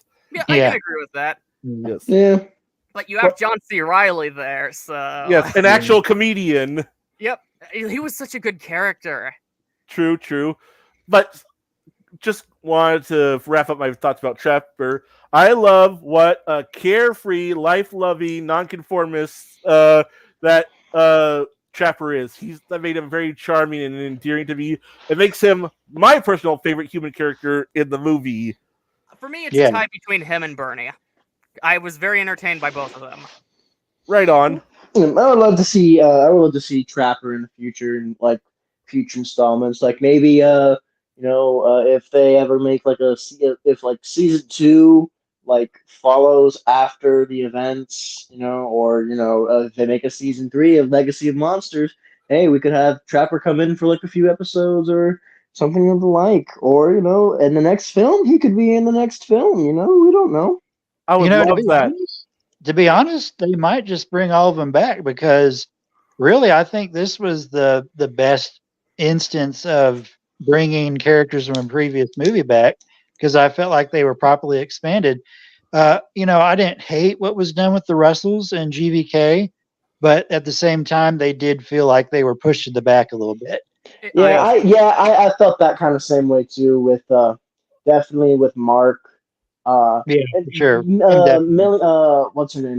Maddie. She was a lot more expanded on than Mark was. But he was nothing more than definitely just more of a background character, which I kind of felt was kind of unnecessary considering such a role that he played in King of the Monsters. Yeah, but to be fair, King of the Monsters was his movie, so it's okay for him to take a step back a little bit, I guess. Yeah, that's fair. But I would be down to see the Russells return. Oh, I sort of think Maddie's run her course unless they can figure out something else to do with her, in which case I would be perfectly fine with her coming back, because I'm a fan of Millie Brown. But I much more prefer Mark coming back, seeing as how he's supposed to be one of the directors of Monarch, and he's my favorite human lead from the Monsterverse movie so far. And also, Trev said something about bringing back characters and expanding upon them. I don't agree that they're the best. I think they're the second best.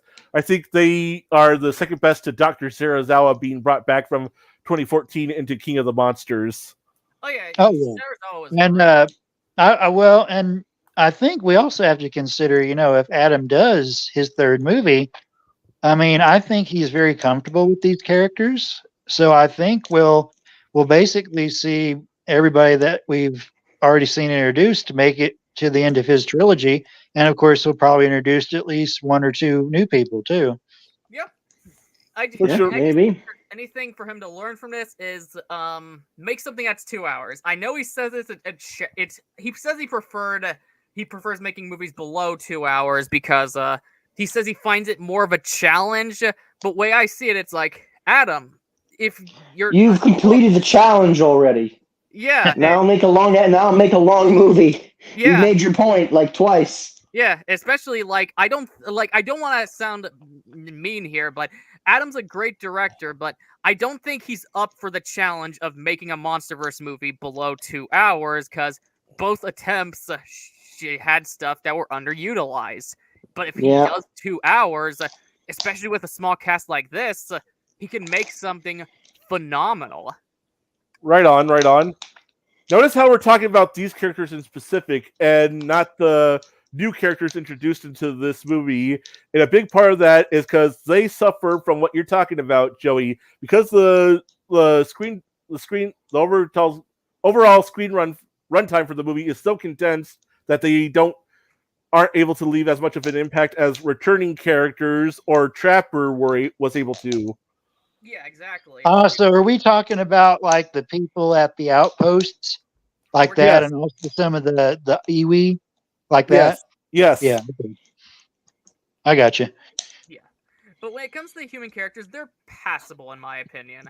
I'm glad you guys like them. Just for me personally, well, I liked Bernie, but putting my personal feelings aside, I do think there was more that could have been done with Bernie and Trapper as well. But at least they do their job. At least they gave them something beyond the initial intention of moving the plot. Fair enough. And again, Joey, really the reason that happened for me is because I really wasn't expecting much from them. Because again, they weren't really in the marketing all that much. And then when I saw the movie, again, I was just surprised because I didn't expect what I saw. Yeah, you were going in wanting the monster stuff, which is good because that's kind of what I was expecting too. And on second viewing, I did find a little bit more to appreciate about them because on first viewing, I was like, oh, there's not much of these characters at all. Like most of the positives I gave from these characters, I noted from my second viewing. Oh yeah. And I haven't had my second viewing yet, and I got it right off the bat, personally. Yeah, so I do kind of share your experience of being a bit surprised because I did find quite a bit more the second time around. Well, and not even to be mean or rude or anything, it was just the fact that I had expectations that I had set for myself, and I was pleasantly surprised by what I got from an element of the movie that I wasn't really looking that much into. Am I being mean and rude or something? Because if so, I'm sorry. No, that's not what I was saying, Cody. It just some people might interpret it that way, is that I'm being dismissive of the movie by saying that I didn't expect this because I don't know. I guess your expectations were already set from the previous movies, as were mine. That's why I wasn't really bothered by the human element because I was going in kind of expecting, like, these are just going to be passable characters like the previous Monsterverse movies. And in my opinion, and I was right in my opinion, of course, like not everyone. Yeah, you're right in your opinion, but your opinion's wrong, so let's move on. But jokes aside, the great thing about this discussion is even though we all have our agreements and disagreements on this film, every opinion is well fleshed out in this discussion. Yeah. Oh, and speaking of swag, look at these two people in this picture. They got some swag going on here. Fuck yeah! They do. Hey, man, the Hawaiian shirt, automatic swag. Yeah. Alrighty then. What should we talk about next? Well, what have we not covered yet? The musical score. I think we've covered everything. Besides the musical score. Well, I mean, that is in and of itself self-explanatory. I was fine with it. Yeah. For the movie, the score was fitting. I wasn't really expecting anything like new or like orchestral or anything like that for the new Empire since it was basically GVK Part 2. Well, the thing is, like, my feelings are complicated here because my feelings on Junkie, I don't like him personally because he says a lot of shit that I don't like, so I'm a little bit biased in that regard. But he sticks his foot in his mouth, unfortunately. Yeah, but when it comes to his musical score, I put my distaste for some of the stuff he said aside. It's passable. Like, it doesn't feel out of place for anything it's on. It's better than white noise. Like, it's nice that there's music on these scenes. It doesn't feel out of place. It's not like the beach music that played during the ship attack in Godzilla vs. the Sea Monster. Now, that was out of place. Well, you know what it is? You know why I probably didn't mind it? Because I'm a really big synth fan, and it has a very 80s synth vibe to it. Oh, I get that. Like I said, the thing is, I find it passable. I think that's pretty much the rest of us, correct? Yeah, like like obviously it's not as like iconic as like like -1's soundtrack or G14's or Skull Island's or King of the Monsters soundtrack. Obviously not. But Yep. I think it does what it needs to in order to make the scenes feel Basically, it's your standard impactful. Basically, it's your standard blockbuster soundtrack. But yeah, Oh. basically Oh, that, I do It's like appreciate- it's not like something that you would want to listen to over and over in the car again, but it's something that makes the movie just, Yeah, and it doesn't to really give the movie background music, and it's not bad, but it's not the best. It I think passes. the best thing about it is this is the first movie that has returning themes from a previous movie. Yeah, it Ripped does off keep some themes, but consistency themes. there. It does keep some consistency there, which one of my brothers even pointed out, and yeah, that is pretty good in that regard because it does. Yeah. To It your does kind point, of- Trevor, when Yeah. you said the '80s synthwave vibe, I felt that Yeah. that aspect worked the best when they were coming out in that slow-mo thing and they were all decked out in their new flight suits. I thought that the '80s synthwave vibe felt the best, worked the best in that moment because that was just such an '80s-esque shot, I definitely grinned at that moment. I also grinned and chuckled like a little kid whenever Kong finally knocked out Godzilla and started dragging him back to the portal. And then Man had enough. and then he started glowing up, and then his face, it was like, "You dare touch me, you heathen. You damn dirty ape." That was Showa goodness. I loved that moment. Yeah. Both times in the theater, I laughed my ass off. Yeah. And speaking of Showa goodness, I gotta bring it up again. The fucking Godzilla suplex scene, Kong in that scene was so good. It was like Godzilla body slamming the Kamacuras and Son of Godzilla. It's like he's doing actual professional wrestling stuff, and being a professional wrestling fan adds to that. It is confirmed that Godzilla is a judo master. Like no matter what universe he is in, Godzilla will always know martial arts. I love it. But I dug that. I liked the Egypt scene. The Egypt scene was nice. I just liked how Kong was just absolutely done with like Godzilla's shit and was like, bro, I'm trying to get something done. And I'm not in the mood for your alpha predator bullshit. Yeah, exactly. Yeah, that was pretty much it. It was like, I'm trying to tell you something, you not a dumbass, but you dick. Yeah, We gotta get in the hole, bro. We gotta get in the hole. Bro. Kong, what the fuck are you doing in my territory? We gotta get in the hole, bro. I think that's part of why some people say Godzilla feels like a different character in the Wingard movies than the rest of the series, because people think that the Godzilla from 2014 in King of the Monsters would actually be willing to hear Kong out versus the Godzilla from the Wingard movies, who clearly isn't. Well, and here's the problem. Here's the problem with that is that Kong, or at least his species, if you think about it, to Godzilla, they're no better than the Mutos or Ghidorah because they have a history. This was actually something I was thinking about. Like, obviously, Godzilla. I don't think Godzilla ever knew about Skull Island. I don't think he ever knew about the Kongs there. So when he first saw Kong, like, I think it's fair to say that he probably thought Kong was one of the, one of the great apes that he had sealed away so long ago, come to the surface world. So of course he was going to see Kong as not just a threat because of that, but also, the Kongs are alpha titans. They were capable of because the last time he ran into them, he almost died. Exactly, yeah. So it almost cost him his life. So it wasn't until after, when they fought Mechagodzilla that Godzilla had an idea that, okay, so maybe Kong isn't part of that, but Kong, with the way that he is can still be considered a threat to his rule. And then, of course, even said, sorry, go ahead. No, you go ahead, Trevor. I want to hear what you have to say. So Eileen even said in the very beginning of GVK, if he leaves the island, it's a death sentence because, as Monarch was saying, I don't think Godzilla even knew he was there. Probably because the storm was shielding him, and once he leaves that zone, then he's picked up on his radar, and then he's like, "Oh my God, it's one of those hairy motherfuckers! I'm going to go kill him." If I may, I wanted to say about that, I disagree. I think he did know about Kong. It's just that he's like, I got bigger things to worry about, and that guy seems like he's staying where he is. Plus, those skull crawlers are there. They'll kill him eventually. But if he leaves that island, I'm coming after that bastard.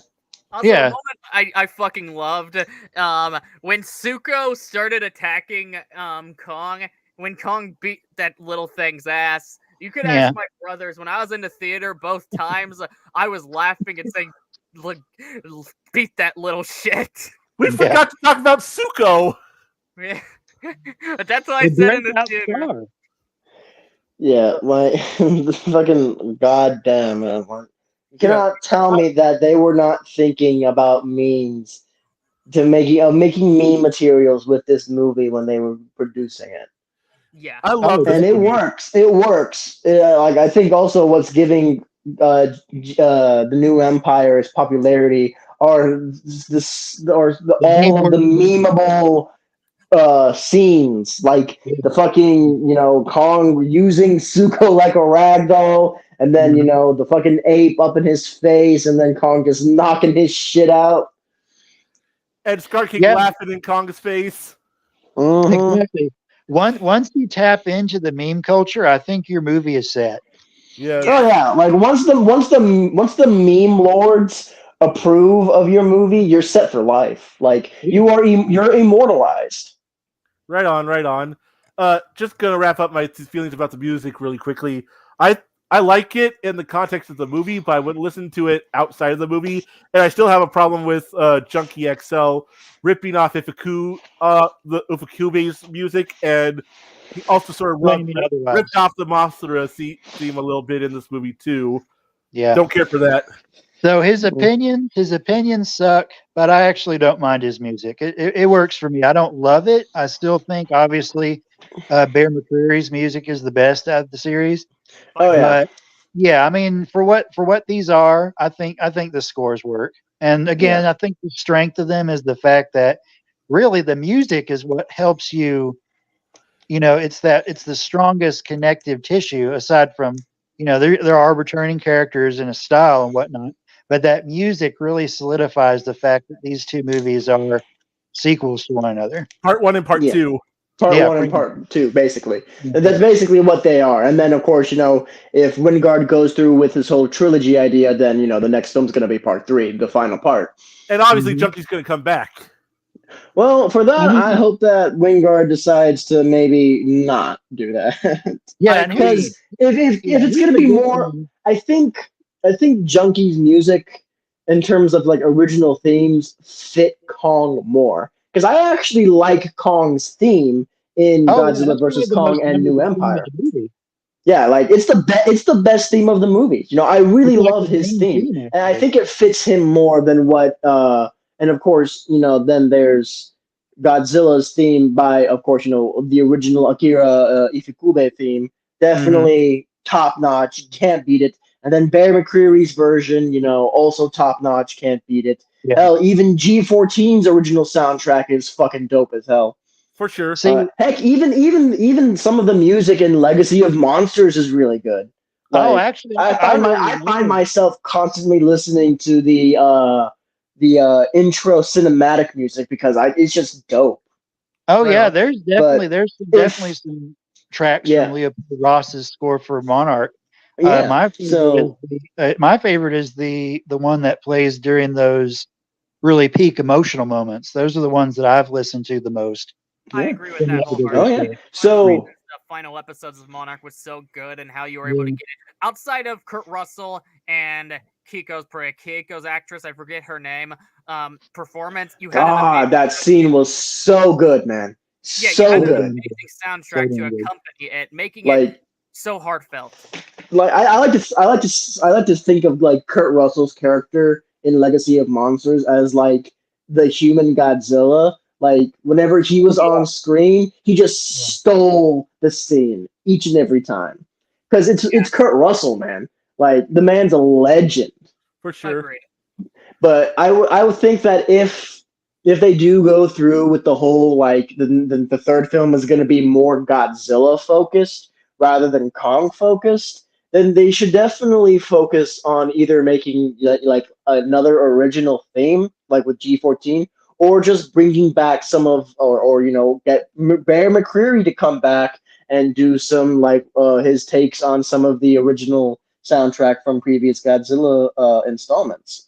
So one thing, Which I think that would be the smart move if they do the Godzilla more focused route for the third film. So one thing's for sure, I think, is that these movies, the Monsterverse in general, has always been, again, for better or worse, it's been very responsive and aware of people's reactions to each movie, because each subsequent movie feels like it's kind of addressing things that people didn't like about the last one, So if enough people make noise, they might actually change it up for the next one. So I hope so. Said, damn, y'all are still alive. Nice, lol. I just watched Snatch with my dad. 10 out of 10 film. Glad you enjoyed it.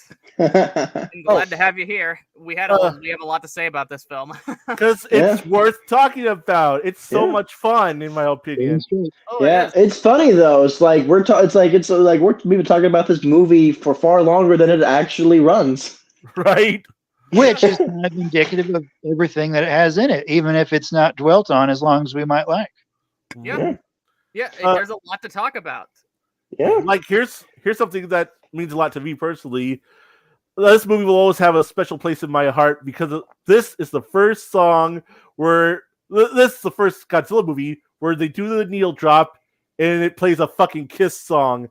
Kiss is my favorite band of all time. I've seen them live 3 times. So to hear "I Was Made for Loving You" being played during the Beast Club scene, I'm like, yes, I love this movie. Instant 10 out of 10. I wonder how Gene Simmons felt about the song being used since he was at the premiere. He's been to the premiere of each Monsterverse Godzilla movie. So I'm like, what does he feel seeing that song being used since he hates that song personally? But something I do want to say, when I say the overall soundtrack of this film is mid, the rock music and D-Man, and I originally thought nothing of its implication until D-Man pointed it out, is the best aspect of the movie score. Like, for example, when Trapper comes in with this song that plays, it captures the excitement of the moment. It not only captures that he's somewhat of an upbeat and old-fashioned like guy, it also brings back the upbeat aesthetic of, hey, this moment where they thought they were going to get fucked by the Scar King and Shimo, he's here to save the day. And then you have the "Welcome to My World" at the beginning, which, it's cheesy, but you know what? It not only sets the tone of the movie, but it also gets you in on the island. It's bringing you into Kong's world of the Hollow Earth. Yeah. Well, and that's also just like the start of the last movie. Is that music, that introductory song? Just the slow, methodical music and all that. I dig it. They chose a good song for it, in my opinion. So say what you want about the original music, but at least the needle drops were good. Yep. Yeah, exactly. And it's and again, all in all, I found New Empire to definitely be worthy of the praise that it's getting. It's a great film in terms of how serious it takes itself and its ridiculousness. It's definitely different from -1, but that's not necessarily a bad thing. Because it shouldn't. It's a good thing actually, because like I said, you got to try something different, because if you just keep doing the same thing over and over and over again, then you're not really improving anything or expanding upon that thing, and it's just redundant, and no one likes redundancy. Exactly. And so, obviously it could definitely have it definitely could have been a lot better with like an extended runtime and more and better writing for the human characters and all that. Like, of course, I'm content with what we've seen because the human characters weren't the main characters, but they still could have benefited from better writing and all that. And some Yeah. scenes could have benefited from better writing. But I am glad with what we had in terms of the visual storytelling of the Titans and how they function in this fantastical world, especially, with like Kong, getting used to being in Hollow Earth, him finally discovering he's not alone, and then, his path to freeing his people from a tyrannical orangutan. So it is a great film in not in the ways that you would expect to be, if that makes sense. Like, it's your average popcorn flick, and it knows it's your average popcorn flick, and so it goes full in on that, and that's what makes it a good movie. I think if you engage with it at face level, or face value, if you engage with it like that, it pretty much delivers on everything that it intended to. Yeah, and it does. 100% it does. From a 1 to 10, what do you rate it? I would rate it a 7. That's a pretty good take. My score for now, I'm gonna go with an 8 out of 10. I almost went with a 7 because, like I said, there's quite a bit of room for improvement here, and maybe that's maybe that's the theater experience in the honeymoon phase speaking. Only time will tell.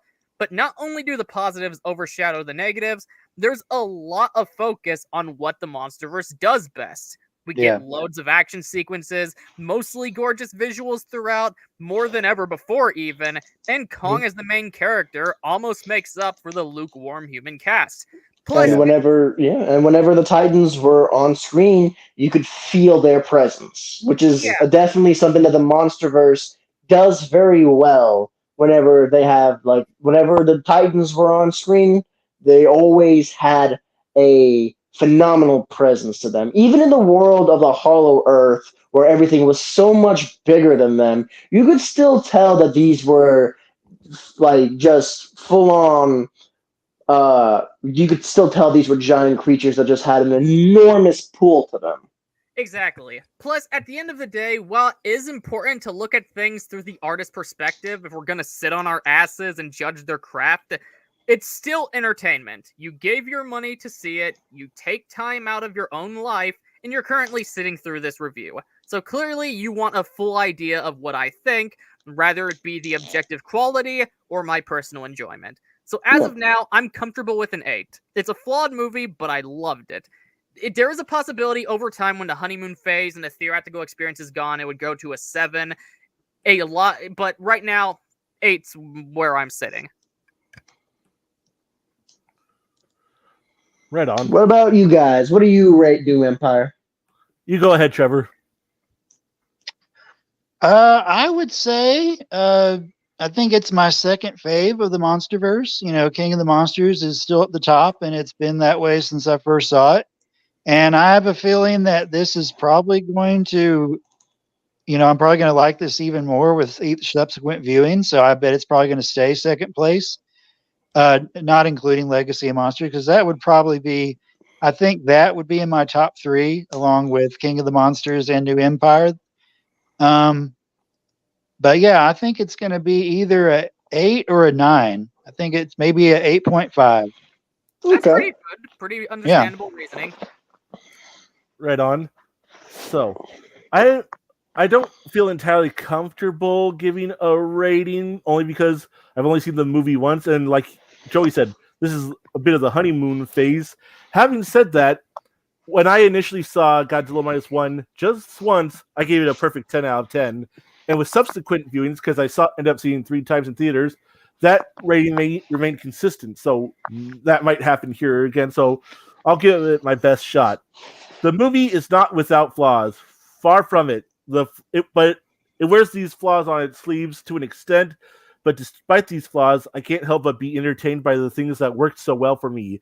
It was still great to see the monsters that were there, despite most of them feeling like they weren't utilized as well as they could have been. and there was too much creative new stuff brought to the Godzilla and Kong franchises in this film for me to ignore. The actors playing the human characters are too charming for me not to enjoy, and the action that we do get is still pretty awesome to me, including especially that bonkers anti-gravity fight in the Hollow Earth. So I guess objectively it probably should be a 7, but I'm sorry, for how much this movie entertained me, I'm giving it a 9. That's pretty reasonable. Because like I said, while it's important to look through the artist's perspective and judge things somewhat objectively if you're going to review stuff, it's still entertainment.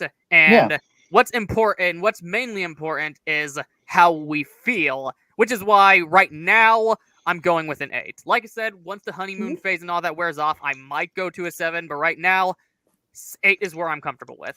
I will say there's a lot more I could say about this movie, but they're very separate, unconnected things. So it looks like we're wrapping up, so I'm just going to let that happen. Go ahead and say what you were going to say, Trevor. Yeah, but I agree to your point, Cody. I usually like to watch things at least twice before I form a definite opinion. But again, I think it's just going to get better from here on out. It'll probably bump up to a 9. I don't think it'll be hard to do that at all. Fuck yeah.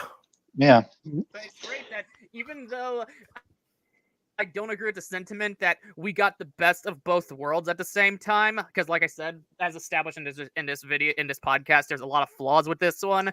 Well, -1 in my opinion. Well, in all of our opinions, I think, is it accomplished its goal as perfect as it possibly could have. It's a masterpiece.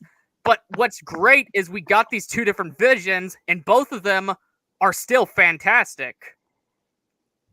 For sure. I cannot wait to see this movie again tomorrow night. It's going to be so much fun. I look forward to every other viewing I see from it, just because it was just that fun. Yeah, and I think that's really important when it comes to a movie, on whether or not you had fun watching it, you enjoyed watching it. I think that definitely plays a major role in terms of reviewing a movie. If you enjoyed it, then automatically it's going to be a good movie. If you had fun watching it, then it's going to be a good movie to you. I will say that I agree with Trevor. King of the Monsters is still the best, most enjoyable Monsterverse movie for me personally, though. But this is probably number 2 for me. Yeah, well, I do want to say in response to that, Monarch, I don't entirely agree with that. As, like I said, my score, I try to make a mix of my personal enjoyment and the quality of it, which is why, if I just rated by my personal enjoyment alone, I'd be rating more 10 out of 10s than I should. Well, yeah, no, what I'm saying is, that should, I'm not saying it shouldn't be the defining factor, but it should definitely be a major factor, Yeah. To Monarch's point, there's definitely objective qualities to all movies, good and bad. But since it is entertainment, if it makes you feel good, if it gives you a lot of joy, I think by and large that's really what should be focused on. You can mention the things it could improve on and whatnot, but if you had a good time, it did its job. Like you said, Trevor, it should be mostly about how good it makes you feel. And boy, wow, I feel good. Yeah, exactly. I knew that I would now. Like, for example, a lot of the stuff we discussed here didn't bother me. I just mentioned them for, kind of reviewing. For sure. That's why right now I went with an 8 out of 10, mixing the objective qualities with my personal enjoyment. For sure. Those flaws are there, and they deserve to be acknowledged, but so long as they don't take away too much from your viewing experience, you can still call it good. Exactly. In the grand scheme of things, when it comes to judging things, quote unquote, objectively, when it comes to art, the big reason why it's important to mention them is the objective flaws might bother some people, but if they don't, sometimes things just click, or sometimes things don't. So real quick, what is everybody's least favorite installment of the Monsterverse as it stands? The Skull Island anime series, and then Godzilla 2014. Gotcha. Well, first off, fuck you about 2014. Skull Island anime series. Yeah, the anime series was definitely it was subpar. It wasn't really fully. It wasn't as engaging as I hoped it would. It felt really not out of place, but it felt all over the place. If that makes sense. Yeah, Yeah, it's a and shame see, because a lot of what's wrong with it could easily be fixed with just a little tweaking. yeah, Yeah. and see, and my thing is that it was so. I mean, it barely felt connected anyway, so I actually don't even really acknowledge it, even if it technically is. So for me, it's going to be 2014. But with that said, and I think I've told y'all this more than once, each time I watch that movie, I continue to appreciate it for what it is. But at the same time, what I dislike about it is still there. So, Yeah, like I think you agree with me that the characters are pretty underwhelming. yeah. And I mean, that's just personal taste. So, Yeah. There, Yeah. I can't. I love 2014 too much to be able to call it my least favorite, and also because the Skull Island anime exists, I have that to fall back on. But I made a list of my favorite movies. 2014 is on the list, but if you look at it, it's the lowest one on the list of any MonsterVerse movie thus far. So okay. So, yeah. So you do like the Skull Island movie better than 2014, right? Skull Island movie, yes. Anime, Yeah. no. Yeah, I Also, got when it you. comes to, Yeah. when it comes to Skull 20. Island movie, it's not my favorite of the MonsterVerse, but it is objectively the best, I think. What do you guys think? 2014 for me, like like you got a good point about like the characters kind of being subpar at best. Like really the only characters I was really engaged with was Ken Watanabe's character, Dr. Sorozawa, and then Mhm. Bryan Cranston's character, Joe Brody. Mhm. And like I really liked their characters because they I think they felt the most engaging, especially Bryan Cranston's character because he was as Ford put it, the lone crusader for the truth. You know how personal it was for him, so I really Yeah. liked his character, and I was kind of bummed that his character died off. But I think 2014 it's not my least favorite. It's actually up there in one of my favorites, but like I'm not really like particular and like top. I haven't really put them on like a tier list. I think 2014 does a good job to introducing this world to us, this world of monsters. It's the tip The of the whole iceberg. the dark tone, the dark grounded and realistic tone definitely serves it very well. Makes it one of them. Makes it as iconic as it is. Um, some of the cinematography is also top notch because if you notice that some of the cinematography, of course, it has us at the human level scale. Seeing these creatures engaging each other. There would be some scenes where it would seem as if though we were looking from a point of view of someone who's just trying to get like the best shot of what's going on and sticking with it. And I think that served it really well in terms of cinematography.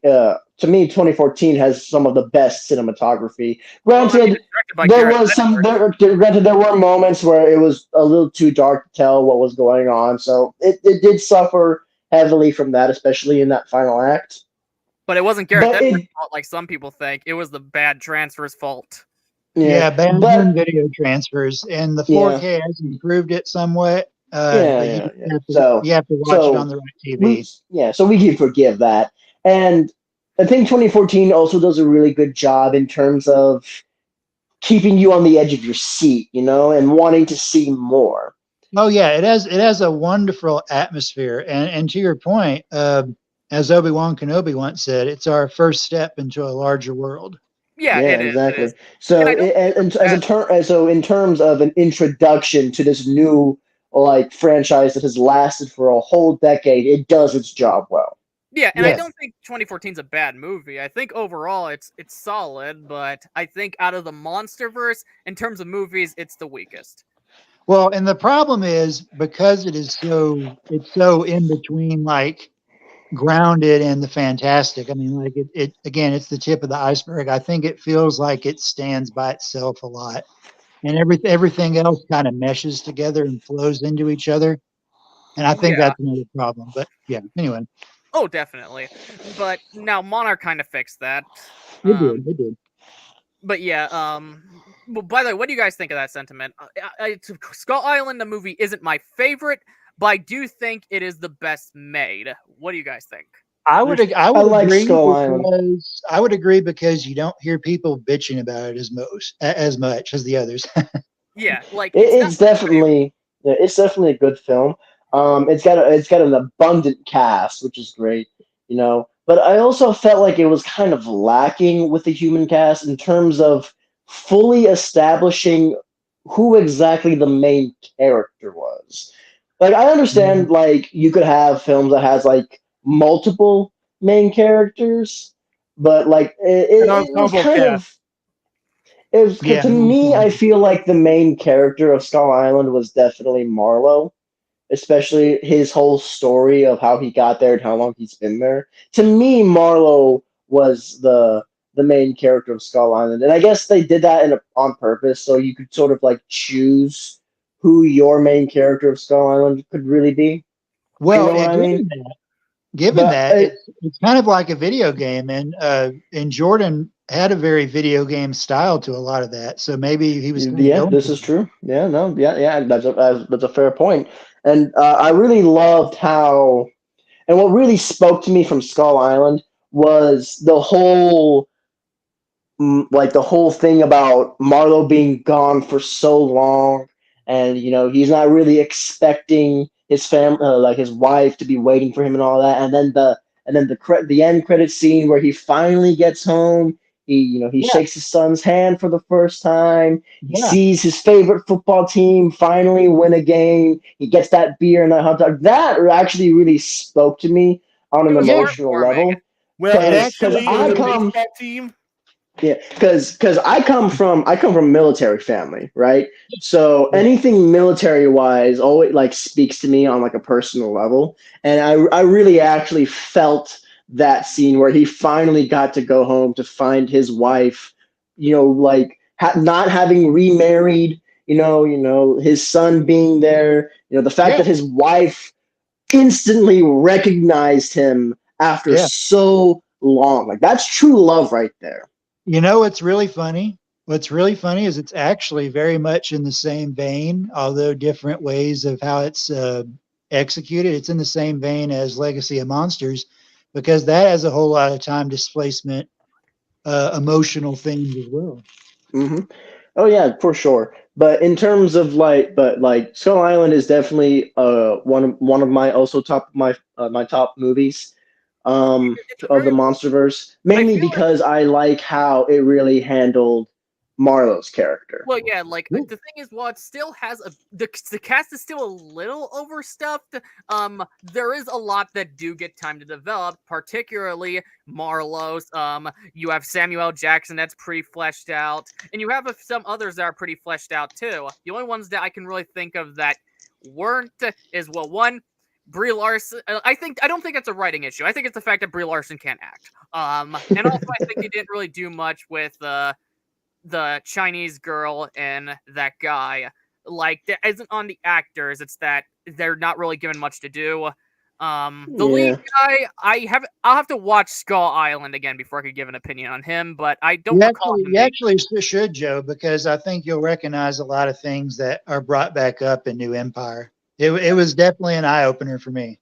Yeah, like, I probably should have rewatched the Monsterverse films right before going to the theater, honestly. Like I did. You should have, dingus. No, I'm just kidding.